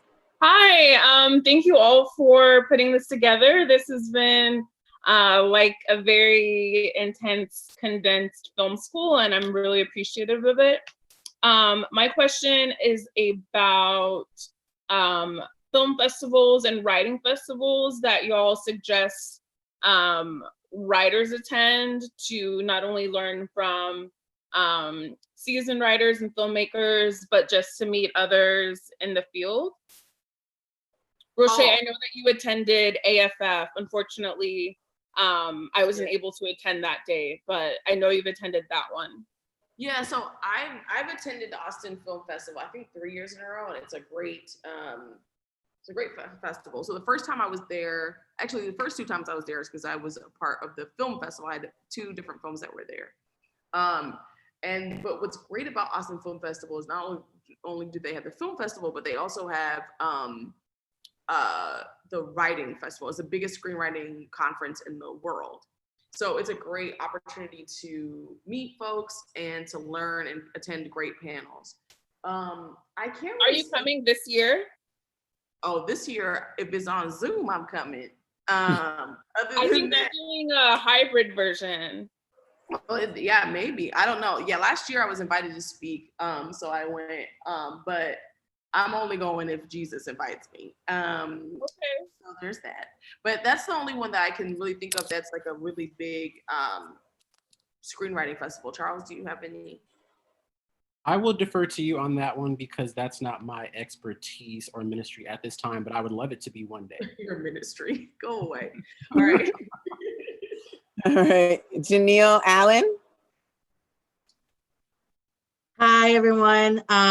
Thank you again for this wonderful class. I feel like every time I'm learning something new. My question is about, well, right now, I submitted one of my works to the Blacklist, and a lot of the feedback I got on it on my evaluation was about how they're not sure of how the business is in the screenplay that I wrote. So my question is, how, when you're working on like set business, like Grey's Anatomy, you have the hospital. For Scandal, you have like the crisis management office. How do you construct and convey what a set business is and like the people in people's different roles? And also, how do you put that into like people's character development? I hope that question makes sense. Yeah, no, that makes sense to me. So the number one trick, if you pay attention to shows about almost any like industry, specifically industries we're not familiar with, there's always the new guy or the new girl, right? So there's almost always a character who's new to the office, and you can use that person as a way into the world. And so then you can craft scenes where that person's learning about how it works and what happens and this guy and what he does, right? Without it feeling like exposition-y. Another pilot you could look at is House of Lies, because House of Lies is about business consulting, and the device they use there is Don Cheadle's character talks to camera and explains like, this is what that term means, right? So those are like two of the tricks that I've seen kind of used to explore new worlds. Charles, do you have any? Yeah, and then using that particular sort of story, give the protagonist sort of this insurmountable hurdle to get over in their first like week of work. Like, you know, not to be, you know, a commercial for Shondaland, but the Grey's Anatomy pilot is perfect. I recommend every single writer read that pilot script. It's readily available online, so find the PDF and, you know, learn from that. But she has such a hurdle to climb in realizing that she has slept with her boss and that everyone may find out that her mom has Alzheimer's and, you know, she was like the head of the hospital. So finding that thing where the protagonist is either in some sort of like danger in their position or has some hurdle that it seems impossible for them to get over by the end of the pilot. Thank you. Isabel P. Hi guys, thanks so much. I'm doing a language pass on a pilot that I wrote, and I want to know if you guys have any tips for differentiating the voices, or if it's just like using very different language. I'm just finding in this pass that some of the scenes, the characters kind of sound the same. I've definitely written scripts where the note I got it was actually my very first script. And the note I got from a writer was, all of these characters sound like a smart TV writer. And I was like, oh, that's such a potent note that I will never get again. So what I chose to do was go do a pass for each character. So when you're reading the script, only look at that one character's lines and deepen their voice. Like if they are a nervous, anxious sort of person, then do they have clipped sentences? Do they often interrupt themselves and jump on their own sentences? Do they have circular thinking? Do they speak in dashes? You know, there's things that you can play with punctuation. If someone's super chatty, do they talk in monologues that people have to be like, anyways, and interrupt? You know, does someone have, like one of my characters in the script is super introverted and doesn't want to get involved in politics. So he has a line. His line is "Don't get excited." And so when you go through the script, even if you took off the character names, when you see "Don't get excited," you know that it's that character talking. And so you may want to even like cover up the character names and just go through the script and make sure that their rhythms look different. Okay. Yeah, I think the way that it's from the very beginning. I think the way you craft characters also helps you from the top, helps you to differentiate their voice. And we talked about characters before in dialogue, and I was saying that triangulating characters helps a lot. Like if we know that this person is all heart, this person's all mind, and this person's all soul, I know what that looks like and sounds like. So I know that that person, those three people in that scene, one person's gonna be like, man, we should just like go and get like a drink and like drink it off. The other person's like, dude, like read a New Yorker article. Another guy, you know what I mean? Like we know the way that they move through the world and their point of view, that's where their dialogue is gonna come from. So I think kind of thinking about it from that perspective, like how do we triangulate everyone? What's their point of view? Are they a heart, mind, soul person? And then once you know the point of view, for me, it makes dialogue so much easier. Because I know this person's always skeptical. I know this person's a liar. I know this person, you know what I mean? Like imbuing them with those characteristics and going back and finding ways to layer that in can be really helpful. Thank you. Rochee, you're a genius, and that was brilliant. The only thing I would add onto that, don't laugh. The only thing I would add on to that is if you really get stumped after all of this great advice, you can listen to someone that you know, or think of someone that you know. Like I have a character in my most recent script that is based on my best friend from college, remembering what their voice sounds like and just like using their tics too.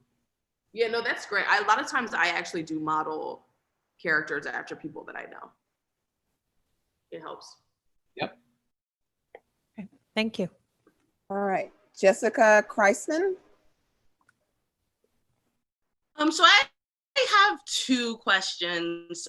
So first, I was wondering if you could talk about, from the perspective of an emerging writer, sort of writing scripts to sell versus writing scripts that we want to be staffed on and be a part of through the end. And if we're, definitely don't have the experience to run a show, should we save the idea that makes our heart beat till later on in our careers when potentially we could see it through as a showrunner?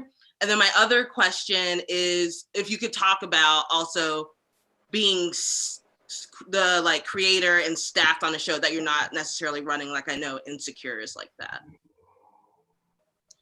Insecure is a little bit different because Issa is the lead performer. It's a different kind of dynamic, right? So she's the star of her show. So there's a little bit more power there, right? There are instances where someone who creates a show and they have a showrunner and they're just the writer. They're like, hey, I'm a staff writer, a story editor. I created this show. And they're like, sis, here's somebody who knows what they're doing. And they're running the show.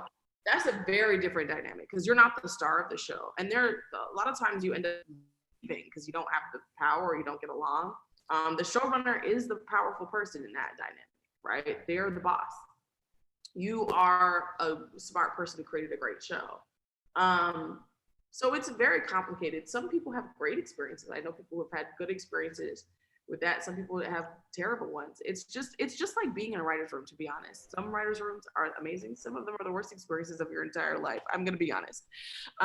It's just a bunch of artists in a closed space.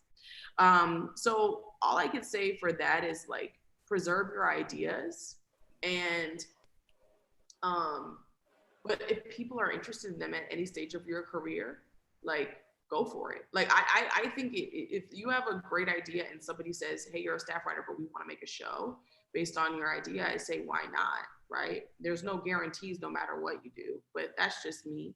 And your first question was about what now? I forgot, just quick synopsis. You kind of touched on it, but if we have writing to sell and be able to call yourself a writer versus writing a project. My whole thing is write what you want to write. My whole thing has been through this class is just to remember that there is a slim chance that when you're early in your career that it will, before you've broken in, that it will sell. And also so write what you want to write, but it's most likely not going to sell at the beginning of your career. But once you break in, you can start to sell things. And what I mean by beginning of your career, before you're repped, it's very hard to kind of break in that way. But Charles is, I think you have a slightly different story.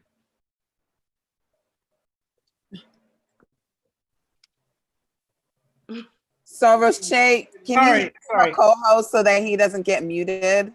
Oh yeah. Sorry, that was my bad. I'm on Zoom all day in Power, so I'm used to muting and unmuting myself when I'm not talking. And then don't mute yourself. Okay, I won't do it again. You're good. So I sold a show to Warner Brothers as a staff writer, and that was with my amazing producing partner, Etienne Maurice. But my advice would be to, yes, write the thing that makes your heart pound now, because if I'm a showrunner or if I'm someone that's, looking for new, fresh talent, that's what I'm going to respond to. And just have faith that you will continue to have ideas that make your heart pound. And so when you're at that level to be able to be a showrunner, you will be able to run your own show. But I wouldn't say I have this idea that, is the most exciting thing to me, but I'm going to wait 10 years to write it. Write it now, because that's what I personally would respond to. And that's what my experience has been. When I was an assistant and I wrote scripts that were geared towards particular production companies, and I was like, well, I'm going to write a script that's just like this showrunner because I'm sending it to them. And they're going to see that and be like, oh, their writing is like my writing. Let me staff them. That did not come across as genuine because it wasn't genuine. So as soon as I started writing the things that were very me, that's when I got reps. That's when I got staff. That's when I started getting development stuff. And all of these things took off as soon as I decided to take off the fear filter of trying to cater to another voice. Now, writing a spec script is a whole other thing. When you're writing a spec, you are gearing towards another writer's voice. So if you want to do that and show, oh, I can write like a Joss Whedon or whoever it is, then you want to write or a Fleabag spec or an Insecure spec, or I can write like Issa Rae. Then you're showing that you can write in another voice. But for your originals, I would say make your originals as you as they can be. Your originals are about your voice, period, end of story. People are hiring you because of your voice. Because, and this is just the truth, and this is true for me. My first scripts honestly weren't that great. Like your first pilot, they're not that great. They're like, you will get staffed if like you have some craft, but if your voice is popping, people will take a chance on you. And then over time, your craft will start to develop and get stronger. So focus on your voice and your point of view. Yes, and just a brief story on that. On Power, the showrunner is Courtney Kemp, who's an amazing showrunner, mentor, genius person. And she likes to read hour-long drama spec, which means that she wants you to have written an hour-long drama of someone else's show to get staffed on her show. When I submitted to her, I submitted a feature that was a comedy that was an original. So basically the exact opposite of what she said.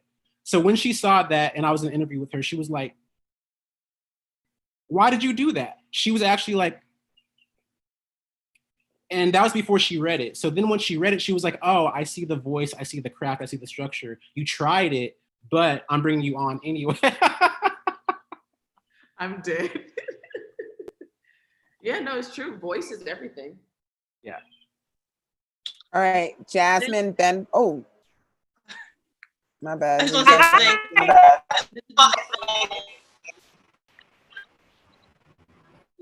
Jasmine Benward.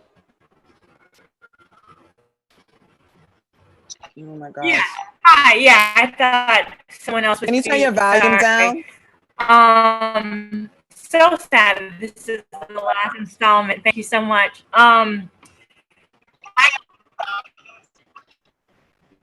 Yes. Is this better? Maybe. How about now? Yeah, I was gonna say, can you type your question because it's breaking up and there's a lot of like feedback. Can you hear now? Not that great. Type your question. Type your question. I'm gonna go to someone else, and then while they're asking. Yes, sorry about that. I'll type it. It's okay. It's okay. Kelly, Harad. What's up with everybody's Kelly, speak. You're not muted. Is it just me, guys? Am I bugging? The conspiracy to it. I'm like, what is happening? Okay. Will not be silenced. All right, I'm gonna do it again. Right? All right. Can you try now, Kelly? Can you hear me now? Yes, I can. Sorry. We can. No, it's okay. So my question was going back to kind of for both of you, the proactive versus reactive scenes. Is there like a magic mix of, you know, the number you should have of either? And then for Charles, since you were talking about how you write from emotion, how do you kind of avoid the trap of maybe writing too many reactive scenes? That is a great question. Actually, in watching with you guys, I had never heard this concept of proactive and reactive scenes, even though that's like an intuitive thing that you can understand and it's what we all do. I'd never heard it couched in those terms. So thanks, Rochee, for the education. One example that she was giving was of someone in a scene by themselves looking at a picture of their, their spouse they're getting a divorce from or something. I feel like I don't have any reactive scenes. So I'm like, maybe I need some, but all of my scenes are on the thing of what Rochee was saying earlier of propelling the momentum. And if something's not propelling the momentum and pulling you into an exciting narrative, I just cut it. And on Power, maybe that's because of my training in Power, because in Power, that's what it is too. we have no scenes of like staring off into the lovely distance. We have, you know, people pulling guns out at each other because it's a show about crime. And so that's a great question about, do you have a perfect balance or a number? No, you really find it in the break. You find it in reading it and getting notes. Yeah, it's really dependent on the show you have. You know, is your show a grounded comedy? Then those grounded comedies are gonna have moments where like they're sad, you know, and they're like trying to figure things out. And then if it's a show where there's, you know, it's an investigation, a lot of those scenes are going to be moving and moving and moving. But then there's some shows that are like more grounded investigation shows where, you know, the lead investigator goes home to his wife and he's not the same, right?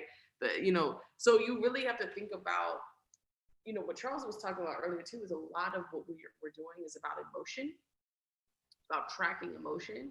And if your show is an emotionally driven show, along with being plot driven, and it's going to have more reactive scenes than a show that it's just plot, right? But I'm going to tell you this right now. You don't want a show that's half reactive and half proactive. People don't want to watch people feel things all the time, right? They want to watch people do things while feeling things. So I would say half and half is not. Yeah, like if I'm thinking of a show that would be half and half, it would be like a 90s episode of like Young and the Restless, where half is people having affairs and half is people like in the room by themselves, like flashing back to something. To an affair. Filler. Yeah, and I guess what I'm finding there is that it can be filler if it's half.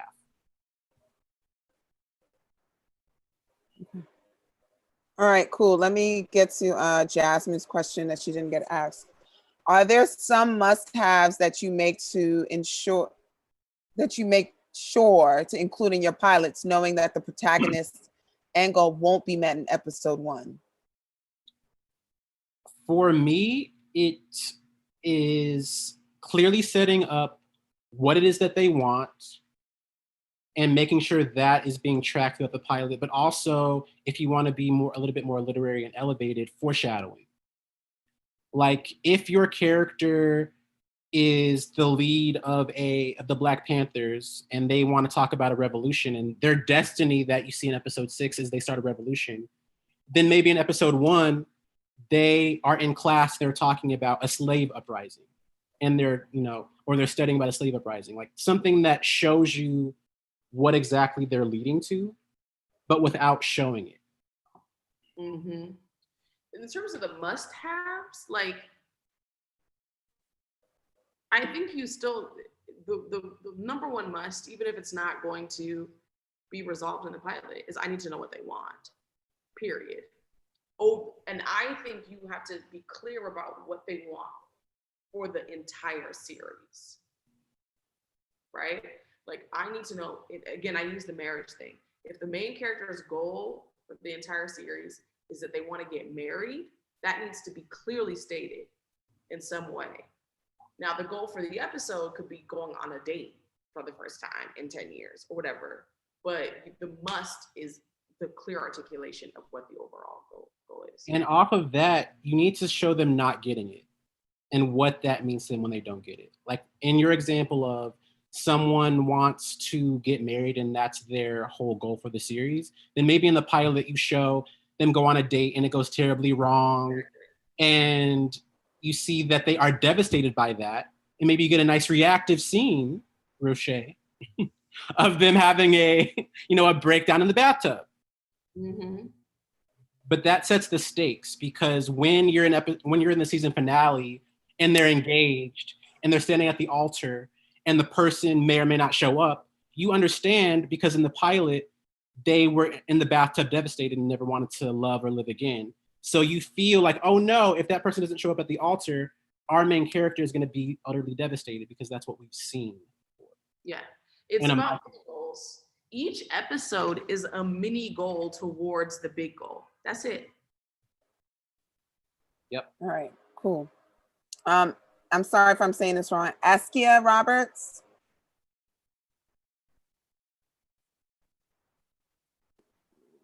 I was trying to unmute it. I'm sorry. How you guys doing? First of all, I just want to thank you guys this is an incredible platform and incredible job that you all are doing. So I want to thank you first before I ask my question. Second, my question is, I'm an associate producer on the show, but I'm thinking of getting into some other productions, you know, on my own, and I have some other people that I work with that have invested in some other films and things of that nature. If I wanted to reach out to some of the writers that have presented here, is there a way to do that, and or writers that you think are coming up that would be good to work with? If you guys aren't available, is that an opportunity that's there, or if so, how would I go about it? My answer to that, Charles, yeah.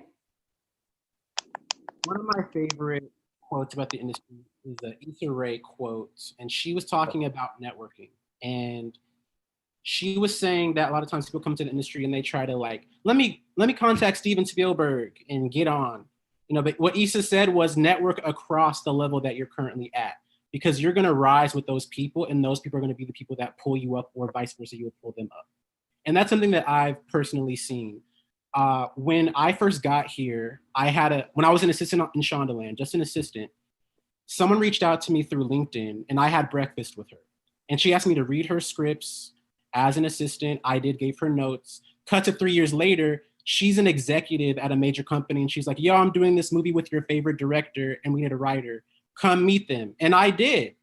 So that's been my experience, and my experience of like, oh, let me reach out to my favorite writer immediately when I first get here. That went left.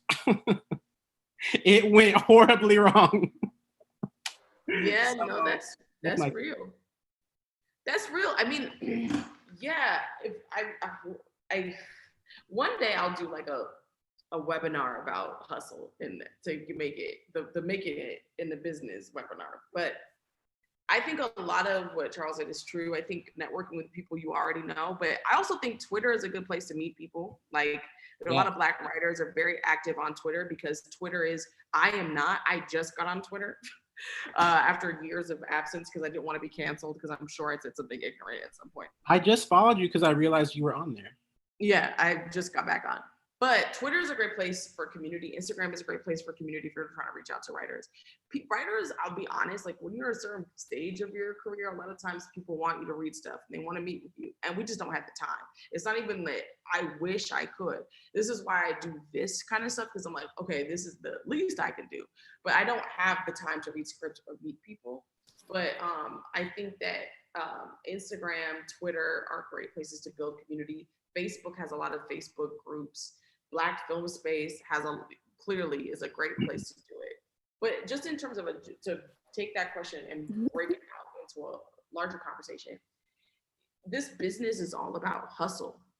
I mean, people forget that entertainment it's called the entertainment business for a reason. You have to take anything, if you were somebody who worked in the corporate world or whatever, or you just had a job as a grown ass person, all of those skills that you have to navigate those worlds, you need to be in the entertainment industry. And it's even more difficult because there are fewer jobs, right? So it's about hustle, it's about grind, it's about being prepared. It's about when the opportunity strikes, like when Charles was offered the opportunity to be on Power, he had a script that was ready. A lot of people don't have their shit together, being frank, right? So like the opportunity comes and they're like, let me go write something. You know what I mean? So there are just some basic, hustle, grind. The people who are around you are the community that you need to be a part of, and surround yourself with people who are serious. Yes. Reggie has a question, so let's let him ask. Thank you very much, Rochee and Charles. This is great. Really appreciate your time. I had a question that's kind of related to what you all were just talking about. And it's a two-part question. Can y'all speak to mentorship? Like, do y'all have mentors now, or did you at some point? And I was just looking at the script coverage service, and they have mentorships that you can pay for, and it's quite expensive. It's maybe like $500 for 6 sessions, but they're like writers that are in the business that have written things that we have watched. So I was just wondering if you could speak to mentorship.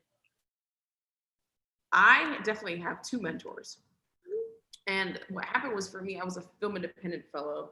One of the benefits of being a film independent fellow is that they partner with mentors. It was crazy because some people, like Barry Jenkins, it was like Ava DuVernay, like you got huge mentors. My mentor is huge, LaToya Morgan. I got her through that program, but the thing was, LaToya and I were kind of sort of peers, and I feel weird saying that, but because we were both in a Black Women Who Write for Television group, and I was supposed to reach out to her formally through Project Involved, but I saw her at one of our brunches and I was like, hey sis, you're important, can you mentor me? And she was like, yeah, because she also had she was also a film independent fellow. So my situation was unusual because somebody like her, she's very accessible and very kind and everything, but she normally wouldn't necessarily mentor people. So that was a very formalized thing. But I also think my other mentor is somebody who was an informal thing. And I don't even think she would say she's like, I'm officially my mentor, but we work together. It's Aisha Carr, who did the last class. We worked together, and then I just started asking her questions. And I think sometimes it's like, that's what it is. It's like informal. It's just somebody who's doing what you want to do.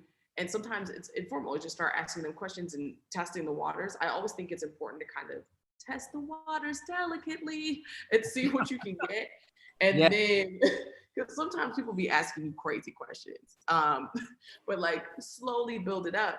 And then sometimes you can outright just be like, I would like for you to be my mentor. And that's based on like your experience with that person and how much you build up with them. And I would say the benefit for me, I don't know how you navigate this career without a mentor. You know, I don't think for me, it's not possible because there are so many questions and unknowns. And every day, I sold a show yesterday, which was really exciting for me. But then I was like, so what do I do next? I was like, I don't know what to do next. I had to call my mentor, like, so. Pause everything, because you can't just blow past that, Rochee. We gotta, everybody. I'm very excited. But yeah, I need to call my mentor to ask questions like, okay, what does that mean? What should I go with? Because, you know, I had 2 offers on the show. So where do I go? Which network, whatever. So I think that stuff is super important, Charles. Oh, multiple offers. See, I don't like that. I don't like how you, I just sold a show multiple. Anyways, let me answer your question. Sis, we gotta amazing. Take our W's, celebrate our W's with our Black people. Actually, just briefly, I never had a, like, say, formal mentor. Courtney Kemp is a mentor to me in that she's a very educational showrunner, and she will, every time something comes up, whether it's a conflict on set or a script thing, she will sit down with the room and be like, as a showrunner, this is how you do it. So she's teaching us every day how to be a showrunner. But growing up in my career, I didn't have that go-to person. I kind of had to navigate some things very blindly and experimentally. Sometimes that worked out. Sometimes I was like, woo, the ghetto. But you know, you find it where you can and you ask questions where you can. And that's what you have to do if you don't know something. Yeah. And so the last thing I'll say is like, back to what I was alluding to, like being strategic too, right? Like, you know, it was what Charles said, is like, I knew at the time LaToya Morgan was a big writer, but I still knew she was in reaching, I could reach. I could extend my arm and get to her. But like, sometimes your mentor might be just 1 or 2 steps ahead of you, right? Instead of the person who's 15 steps. Got it. Christina, Alicia, did you already ask a question? Hold on. You got to give people an opportunity that didn't ask. Let me just make She sure. may not have, the hand may not have been lowered. My bad. Did you already ask a question? I did. Sorry, it's been up. Oh, my bad. Okay. So I can lower it now. Cool. All right. Ya Asante Wa Faraji. Yes, hi. Hi. So first, I just really wanted to thank you guys for your time, just the community in general, and then all of the insights that you've given is really, it's like a light in a room of darkness. I really appreciate it. My question is specifically on, I guess, developing a hero's journey. So when you're kind of developing that narrative in a pilot or a script or feature, what have you, are you primarily taking your influence from a personal situation in your life, or are you prioritizing, I guess, trying to develop that element of surprise? Is there one that's prioritized over the other? I know there's probably some sort of mix going on, but I guess what's prioritized more when you're developing a hero's journey? Is it those personal experiences that you've had in your life, or is it something that's more, I guess, direct to the craft of developing a screenplay? Well, speaking for me, it's two things. One, a hero's journey story is a very specific thing with archetypal beats that play out every single time in a hero's journey. So there are many books on this topic. You can Google it. There's so many articles on what a hero's journey is and what each beat of that is. And just speaking for me, it's always the personal. It's always what I'm learning, and that's what drives me as a writer. Is kind of speaking to the times, but also speaking to just my times. I don't know if Rochee, yours is a different experience on that. Yeah, I mean, it's a combination. I have a show about a Black superhero who feels invisible, so she becomes invisible in the pilot for the first time, right? And that's kind of her arc, is trying to figure out how to navigate that. But that's tied to my personal narrative as a Black woman, right? So I think there is something about being able to pull from yourself, because I think it does make it, I think we are really interesting people, right? Like, writers generally are very interesting people. And the more you can pull yourself from yourself and imbue your characters with some of your qualities, because I think all of my characters, when I look at them really closely, I'm like, that's a little bit of me, right? But I also think what I said in the class about characters is the hero's journey should really be tied to like what the contradiction of that character, right? So, we talk about Nurse Jackie, a nurse who's addicted to pills, exercising contradiction. So her hero's journey is going to be really like rooted in that contradiction. And so however you're crafting your character, they have to have that contradiction that makes them interesting and compelling. And that hero's journey should also be tied back to that contradiction, if that makes any sense. I just dropped a link in the group chat about the hero's journey. All right. Also, when I talk about, sorry. I just wanted to say briefly, when I talk about, writing about myself, I never write autobiographically. It's not like Lena Dunham in Girls, or even like a Insecure, where it's like, this is a self-insert character. What I mean by that is tracking what's happening emotionally for me and then translating that into the experience of like a mom in 1971. How do you translate your personal experience to that of someone else? So not necessarily just copying and pasting your life onto the page, but it's a translation. Tiffany? Hi, thank you so much for your time. I have two questions.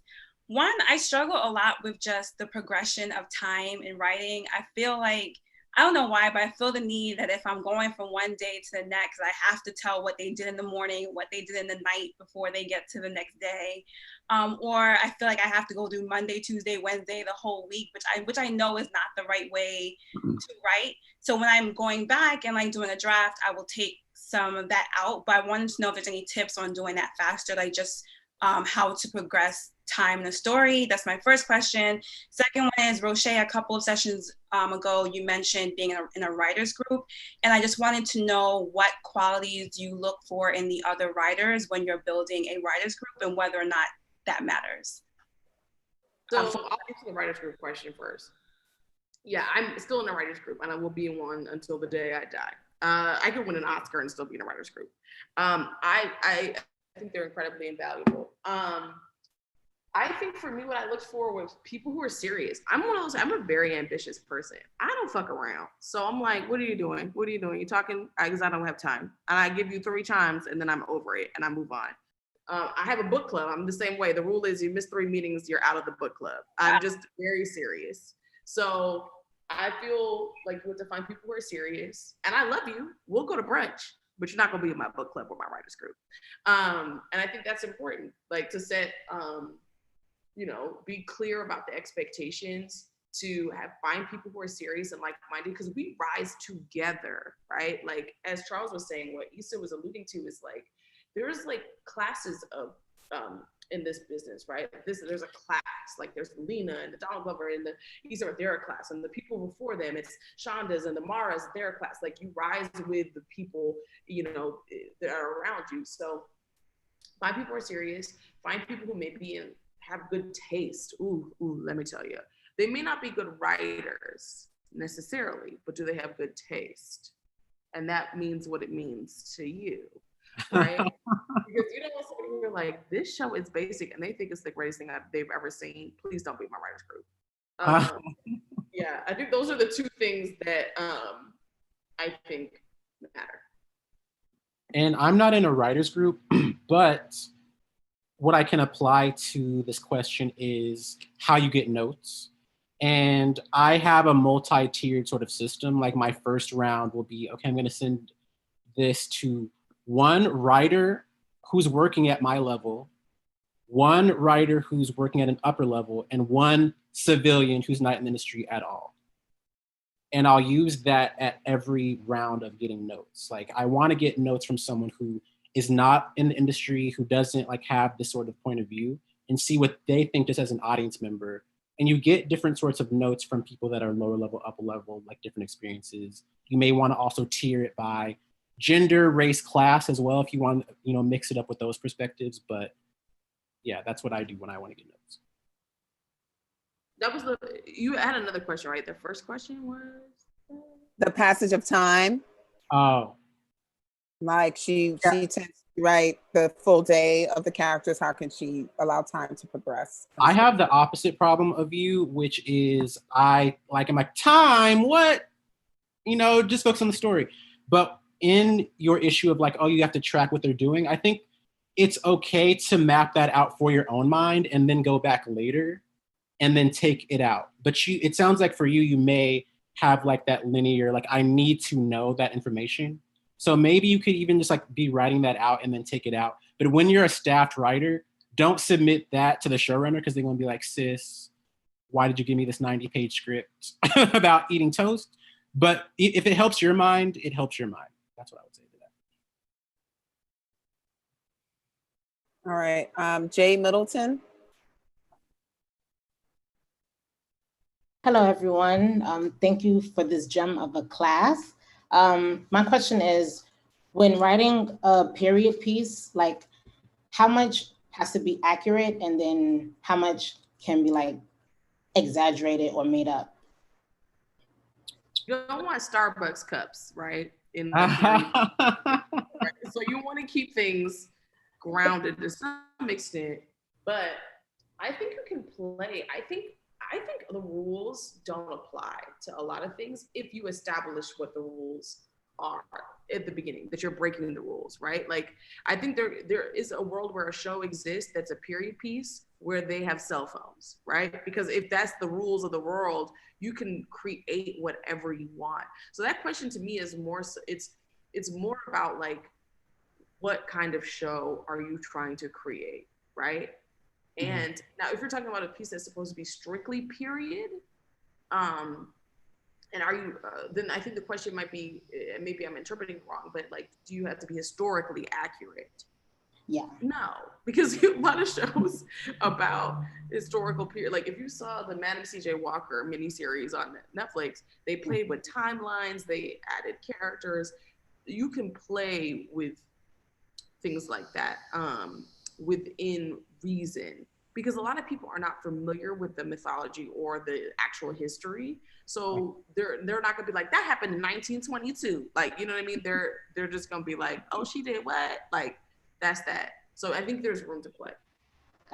Completely agree with everything Rochee just said. And I love this question because I'm, writing a period piece and I have written a few. So it's something that I've had to wrestle with and am currently. it depends as well on like what your genre is. Like if you're doing like a Spike Lee's Malcolm X, that's a beloved figure. And so you want to, of course, respect the truth of what Malcolm X's life is. If he had Malcolm X becoming an astronaut, then people would be like, that's not what happened. It's maybe lit, but it's not what happened. Conversely, if you're doing something that's a little bit more like elevated and strange, like the Bob Dylan biopic where Cate Blanchett played Bob Dylan, you have to play with that structure was like jumping through time, and it was a little bit psychedelic and artsy. So if you want to do things that are like very out there, it's what Rochee said from the beginning, set up what the rules are. Got it. Thank you. Inglourious Bastards is a perfect example of a historical drama that was a reimagining of history. And I thought it was really well crafted. But you can do anything you want to do, I think. Yeah. Okay, thank you. Are you guys good to go until 5:30? I mean, we have questions, but I just want to make sure that we're not doing 5:30 got me nervous, but 2:30 our time. Oh, I was like, you were like 5:30. Okay.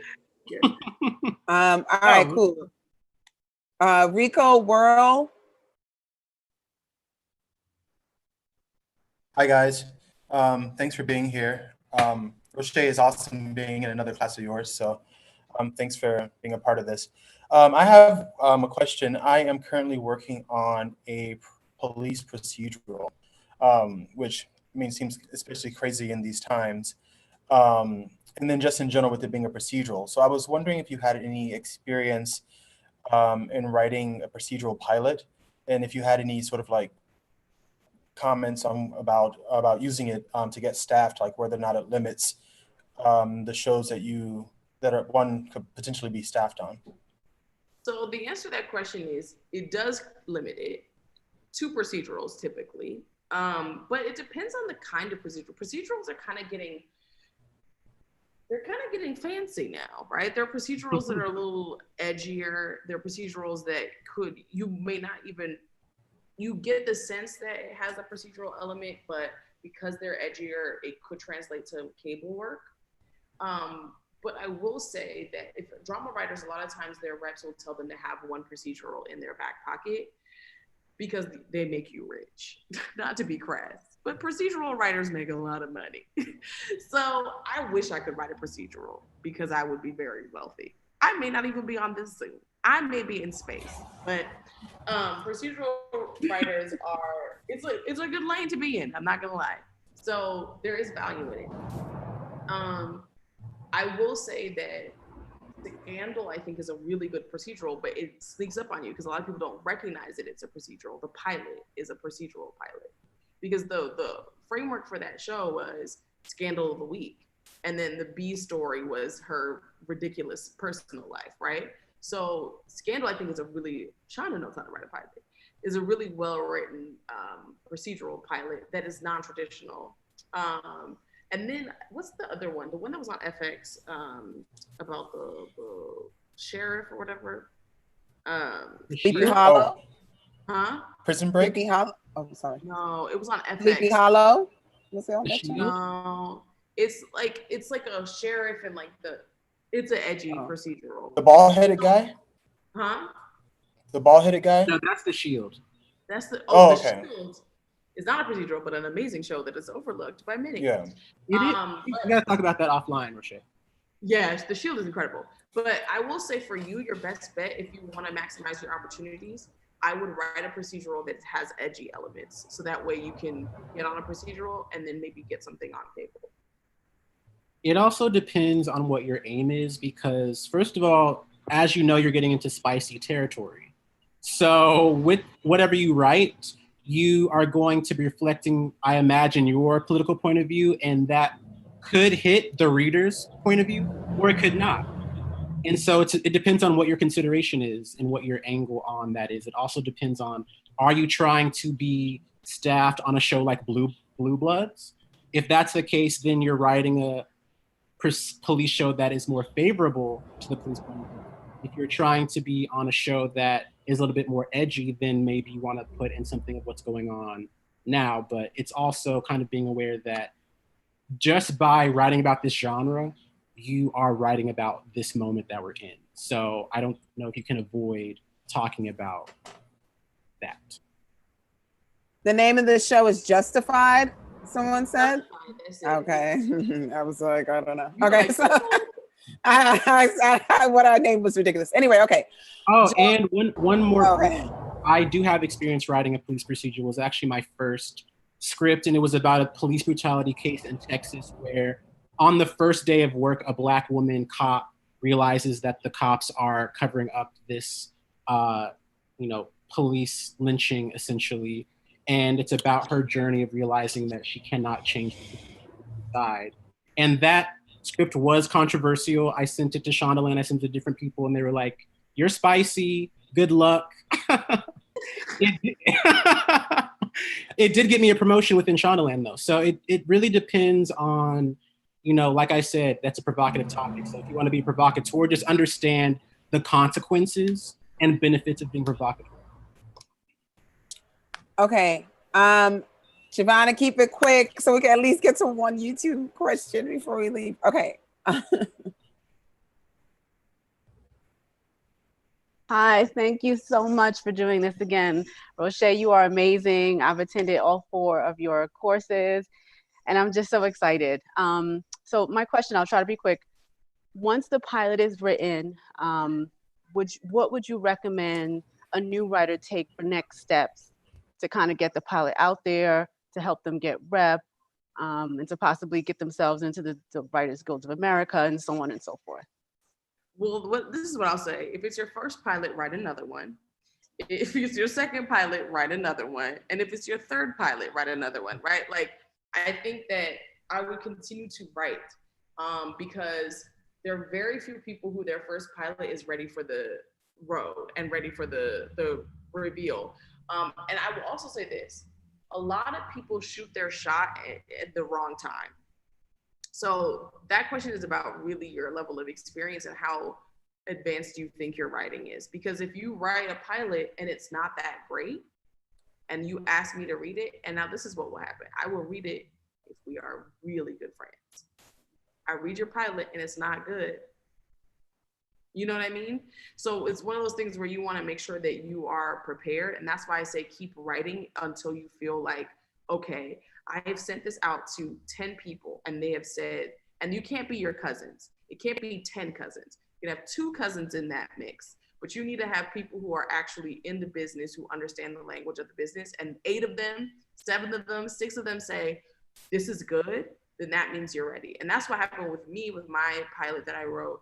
I kept rewriting it until I got endorsements from the industry, right? I got endorsements from people in the industry saying, oh, this is good. And that's either through contests, the Blacklist, or whatever, Austin Film Festival, things like that, actual stamps of approval. Once you get those stamps of approval, or you have people in the industry who are supervising producers, co-producers, whatever, staff writers saying this is good, then it's like, okay, now I can do something with it. So it's contests, it's the festivals that matter.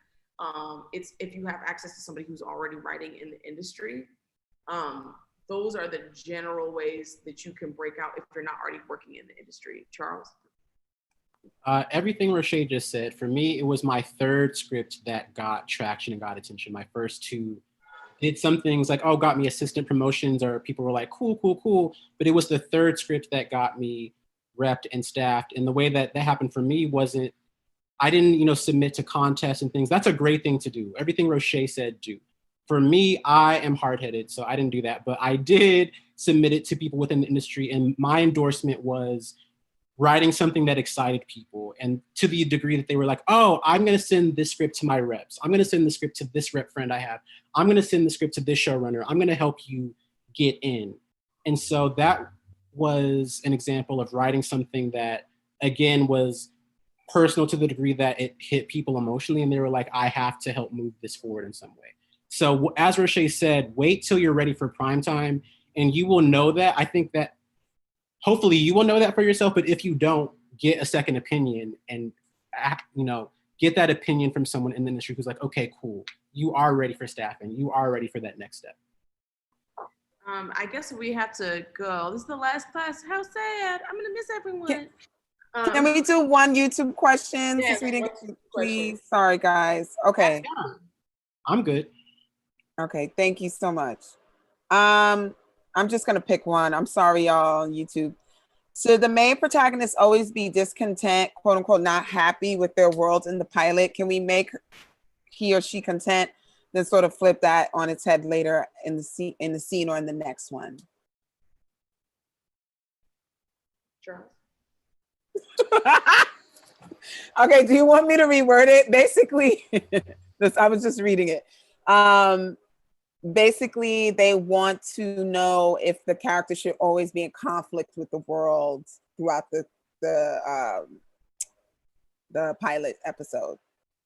No, I don't think they have to be in conflict with the world or have, constantly be in dismay. And by the way, we love you, YouTube. Y'all have to go over there and see what the comments are on YouTube. They are living, they are getting their lives. No, they don't have to always be in dismay and be, having a bad time. If you watch a lot of comedy pilots, they're often having a great time. If you watch the pilot of Master of None or Insecure or Fleabag, there's conflict. There's like, oh, I want this person or I want this job. I'm not getting it. I'm not successful in my career as I want to be. Or something embarrassing happens. But oftentimes it's scenes of them having fun with their friends. Something embarrassing happens, something funny happens. So in my experience of being an audience member and as a writer, it doesn't have to be doom and gloom, but there does have to be, again, conflict. Yeah, I think I'm wary of just like conflict for conflict's sake, but you need it.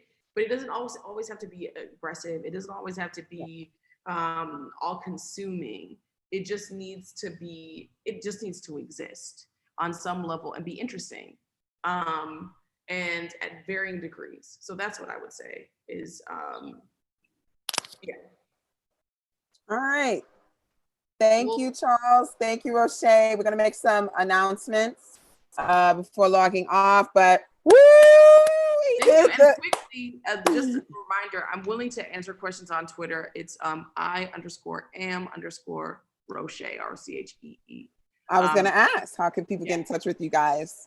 And same, you can ask me questions on Twitter at Little Charles TV, all one word, Little Charles TV on Twitter. All right. Thank you so much, Rochee, for this amazing series. I mean, people are saying that it's better than classes that they took in film school. So that speaks volumes about what you're offering, seriously. And thank you, Charles, for being such an awesome host today. Thank you. Yeah, of course. Of course. All right, cool. Thank you, guys. Thank you, Black Film Space. Thank you, London. Thank you, Rochee. Thank you, Charles. Thank you so much. This was so awesome. It's such a great experience working with you. Exactly. And good luck on your move. Oh, thank you. No problem. All right, guys. So before you log off, please note that part 2 of our simulated writers room is tomorrow at 3 p.m. Eastern Standard Time. We're working on the aftermath of the outline that we initially did last Sunday. You could come in at any point during the simulated writers room experience, but come through. We are also partnering with No Studios, which is founded by John Ridley, and he's going to be leading a conversation with Regina King on Tuesday at 5:15 p.m. Eastern Standard Time. You have to go to our Instagram page for directions on how to register and how to ask questions if you guys have any issues signing up for the event. We also have screenwriting workshops every Thursday this month. Make sure you subscribe to our YouTube channel, Apple Podcasts, and Spotify to hear either our podcasts or previous streams that we've had. Also follow us on Twitter, Instagram, Facebook. And if you want to join our Google group, you can email us at info@blackfilmspace.com. And yeah, I think that's it. Oh, and also regarding the filmmaking fund, we are currently going over applications, but we will respond to you guys as soon as possible. We're just still, going over some, but you guys, there were some great submissions. So yeah, that's it. Bye, y'all. Thank you for coming, everybody. Bye. Have a good weekend. Bye. Take care, guys. Be safe and corona free.